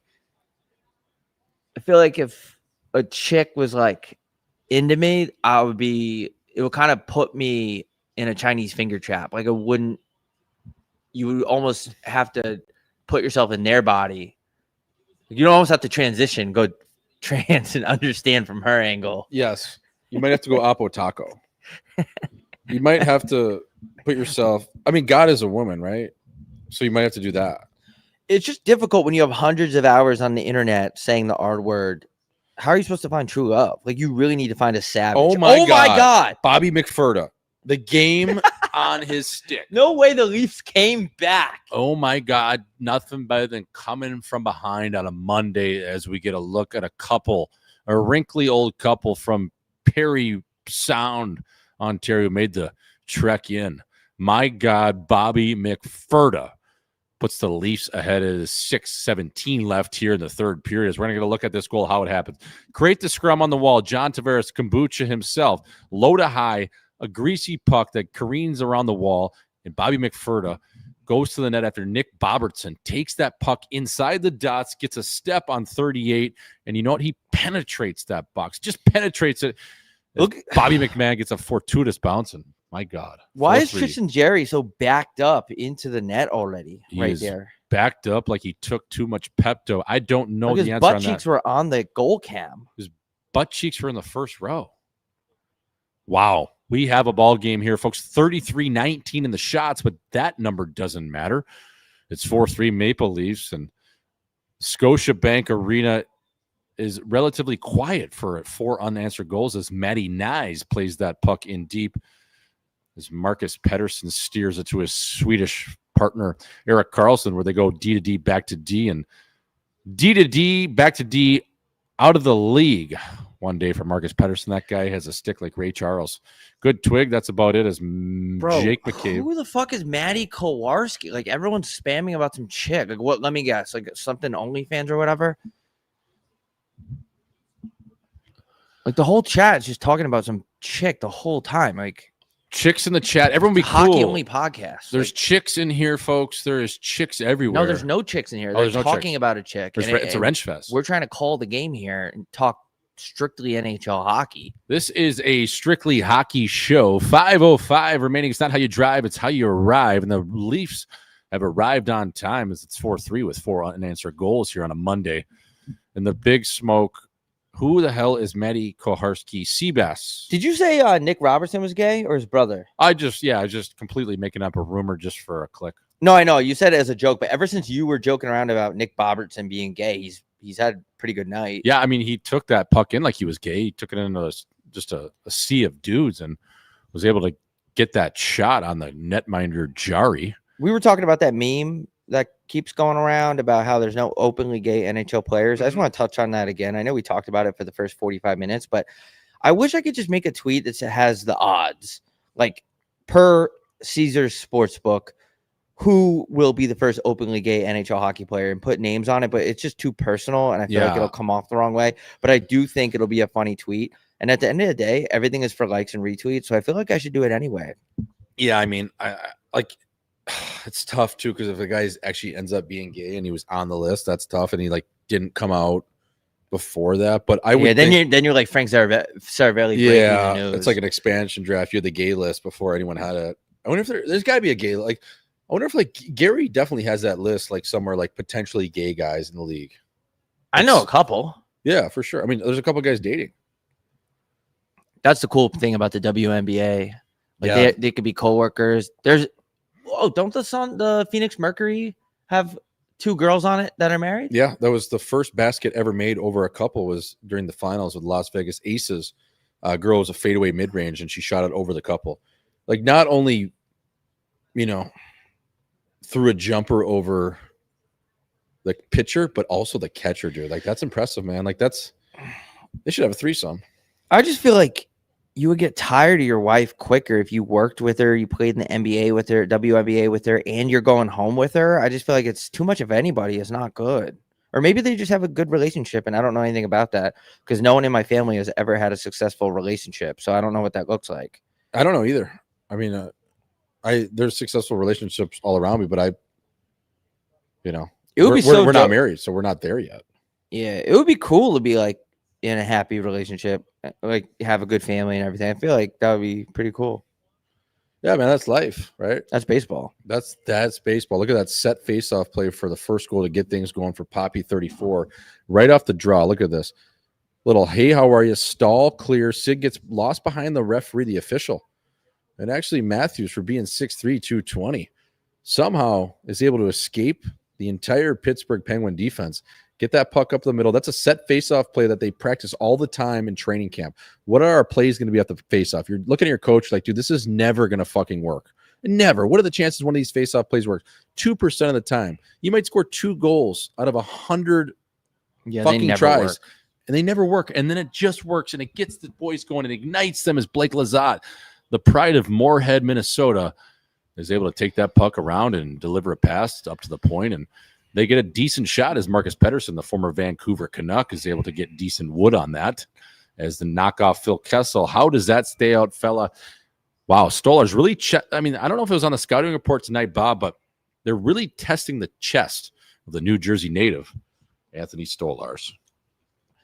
Folks, we got 8,098 followers on Instagram. 2 more, right? 8,100. 81 Phil Kessel. That would be big if you guys can go to our Instagram, Home by 3 official, and give us a follow. And also, I don't know if we give a shit about this Maddie situation. We don't know what it is, but somebody just told me what it is, and I am no longer interested in it at all. Somebody, basically, this girl was involved in some sexual acts, and Burner Twitter tweeted the video of it, which is definitely a federal crime. So not gonna talk about that because I'm not interested in it. That was like when there was like 2 weeks where everyone was asking us about Bonnie Blue. I was like, dude, what do you want me to say? Like, what do you like? I don't know what it's you want. A hockey show, dude. I know we're literally on here calling a 4-3 game in the third period. As here is what do you Brian Leach at the point, sends it back down to the corner, intercepted by Mark Friesen. We talk about silver sticks, not silver wrenches. Like, come on. Yeah, I don't know exactly what kind of analysis you want me to provide on a gangbang. Like, I really don't. I'm just trying to watch the game. As with 3:19 remaining in the third period, brought to you by Men's League Sweaters. For a limited time, you can go play the Monopoly double play on McDonald's, which is rigged on the inside, but it doesn't fucking matter. It's an excuse to go get a cheeseburger, a 10-piece, and a fries. and fucking eat it in your car as you're severely depressed and wondering why is here John Kombucha Tavares facing off against Marco Sturm, and that puck is fumbled by Morgan Riley at the point. I can't believe kombucha is gonna fuck me on this bet. Like, I know it's just betting and it never works, and but it's like, only for $9,000. It's not that much. Yeah, it's not that much. It's only for $9,000. Shout out to Prize Picks because this is all my money. But like, look at this is just in a world we're living in. In a world we're living, like these guys, all these other guys get the job done for me in kombucha. Like, what were you? Kombucha right now has the cloak game. You ever heard of the cloak game? It's the Harry Potter cloak game. 0 points, 0 assists, 0 goals. He's even. He has no shots and he has no hits. He is legit the cloak game, and he's played 20 fucking minutes or 15 minutes. He is the cloak game. Hold on, we got to interrupt this show. Unbelievable. Tegrity's in the chat. Yo, what up, T? What up, Tegrity? But yeah, you're right. He is doing. Can you give the people a rundown on what the cloak game means? I'm gonna tweet it out afterward. But the Harry Potter cloak game, and shout out to Dan Christo who actually taught me about the cloak game. It's when you walk around Hogwarts with the cloak on. Remember when Harry would disappear? Yeah, and you would go into the women's locker room. Yeah. So it's zeros across the board. It's 0 goals, 0 assists, 0 points, 0 penalty minutes, 0 shots, 0 plus minus. It is zeros across the board. Business decision. It's unbelievable. It's the Harry Potter cloak game, and he's got one going right now, which is insane to me. Yeah, I need Knives 2 shots for a couple grand. That ain't gonna hit. So I mean, that's baseball. That's baseball, dude. I mean that, and then that's just how it goes. That's how these things go. It's baseball. It's porn. It's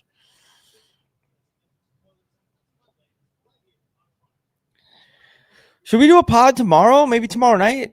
Chat, do you guys like the pods in the day or the nighttime? Let us know. We also have a lot of people. We have 50,000 people in here right now. Yeah, I would do a pod whenever, dude. I don't really care. Tomorrow. I got nothing going on. I'm trying to think what I have. I don't really have anything any day. We got some business things we got to take care of, but Tomorrow? I could sneak in an hour. Yeah, we got merch. We got to get a couple contracts finalized. We need that one contract. The one you mentioned today. Yeah. So other than that, dude, I mean, I got time. I don't give a shit. Yeah, I got to record Rob Gucci show, even though I have like 15 pre-recorded episodes because all I do is grind. Yeah, man. Somebody on my Patreon the other day they said, I don't think people realize how many pods you actually do. And in my head, I was like, well, fucking Swiss does way more than me. But I do Patreon and RGS like for a total of 3 or 4 times a week now. I'm absolutely firing. Yeah, you gotta. Well, it's like it's so accessible. The mic is just right in my kitchen. I just sit it's there. It's just reps. Like every time you get on the mic is a chance for you to get better. That's what people don't realize. Like it's for greatness. That's how greatness is born. It's the MJ model, man. I recorded it on the drive home today in the whip. Perfect. Yeah, I was recording on the Frontier plane. Then Wi-Fi went out as soon as we took off. But other than that, it's good. We got to figure out a way to do that. Yeah. Record on the bird. PJ? For sure. Put the wireless mics on each other. Somehow, don't even sit in the same row. Just like we're talking over people. Now that would be funny. Like, dude, who are you talking to? It's like, dude, shut up. We're doing a pod right now. Or if we like recorded like where like the stewardess hang out, you know what I mean? Like in the back there, we're just like chopping it up. We got a video guy, a camera. That'd be sweet. We can get in with like a pilot that will let us sit in the cockpit and do a pod. That'd be so lit, bro. This game actually went pretty quick. I feel like. Did it? Do you feel like we've been doing? I mean, a slow start. It was it was the best period we've done in quite some time. I mean, it was exciting. There was 4 goals as the Leafs are maybe going to hang on here. As Erik Karlsson, Letang, and Crosby are about there, and they are going to hang on for a 4-goal third period as Derek Lalonde, Mike Van Ryan, and Craig Berube shake up. And that is a big win for the Leafs at the Scotiabank Center. Men's League Sweaters was the official sponsor of tonight's game. Go over to mensleaguesweaters.com and check out our newest home by 3 jerseys. You've seen them in our breakaway challenge. You've seen them during our ads we've done with Men's League, but now they are available. You can go buy the Men's League sweaters, a custom Gucci 69, as well as 93, 93, and 93.1 J Swish. And if you don't want any of our names on there and you just want to rock your own chin, well, there's a blank one on there as well. There's a blank canvas of a home by 3 jersey. Go buy those. Again, we'll be back sometime later this week. The boys are back in town. This was the home by 3 alternate cast podcast / I don't know what this was. talking about acai bowls. I don't know. Acai bowls and women. All right, guys, we're out. Need a Cane's Crack and Sleep cast. Yeah, we're actually, I think we might recreate that. Might have to Yeah. get the sleeping It's bag hard, out. dude. Yeah, that's a grind. I don't know if I got that in me to be honest. I think I legit have to be like high or on Ambien. or Dude, it something. was the toughest thing I've ever done. Yeah, like because you just like sit there and you just sleep. But Well, it's it like- was so funny. So, like, you see this part on this thing? See how it says 5,000? Mhm. Within like the first 2 or 3 minutes. Actually, I don't even think it was 3 minutes. It was like 2 minutes. Somebody big retweeted it, and this went to 27,000. I said, "Oh my god!" I know you know the story, but I'm just telling the people. Gotta stay I'm on. like, I gotta stay here for the whole game. I gotta stay on. I gotta stay sleeping. Yeah, it sucked, dude. I had to pee so bad. It was a nightmare. All right, guys, we're out of here.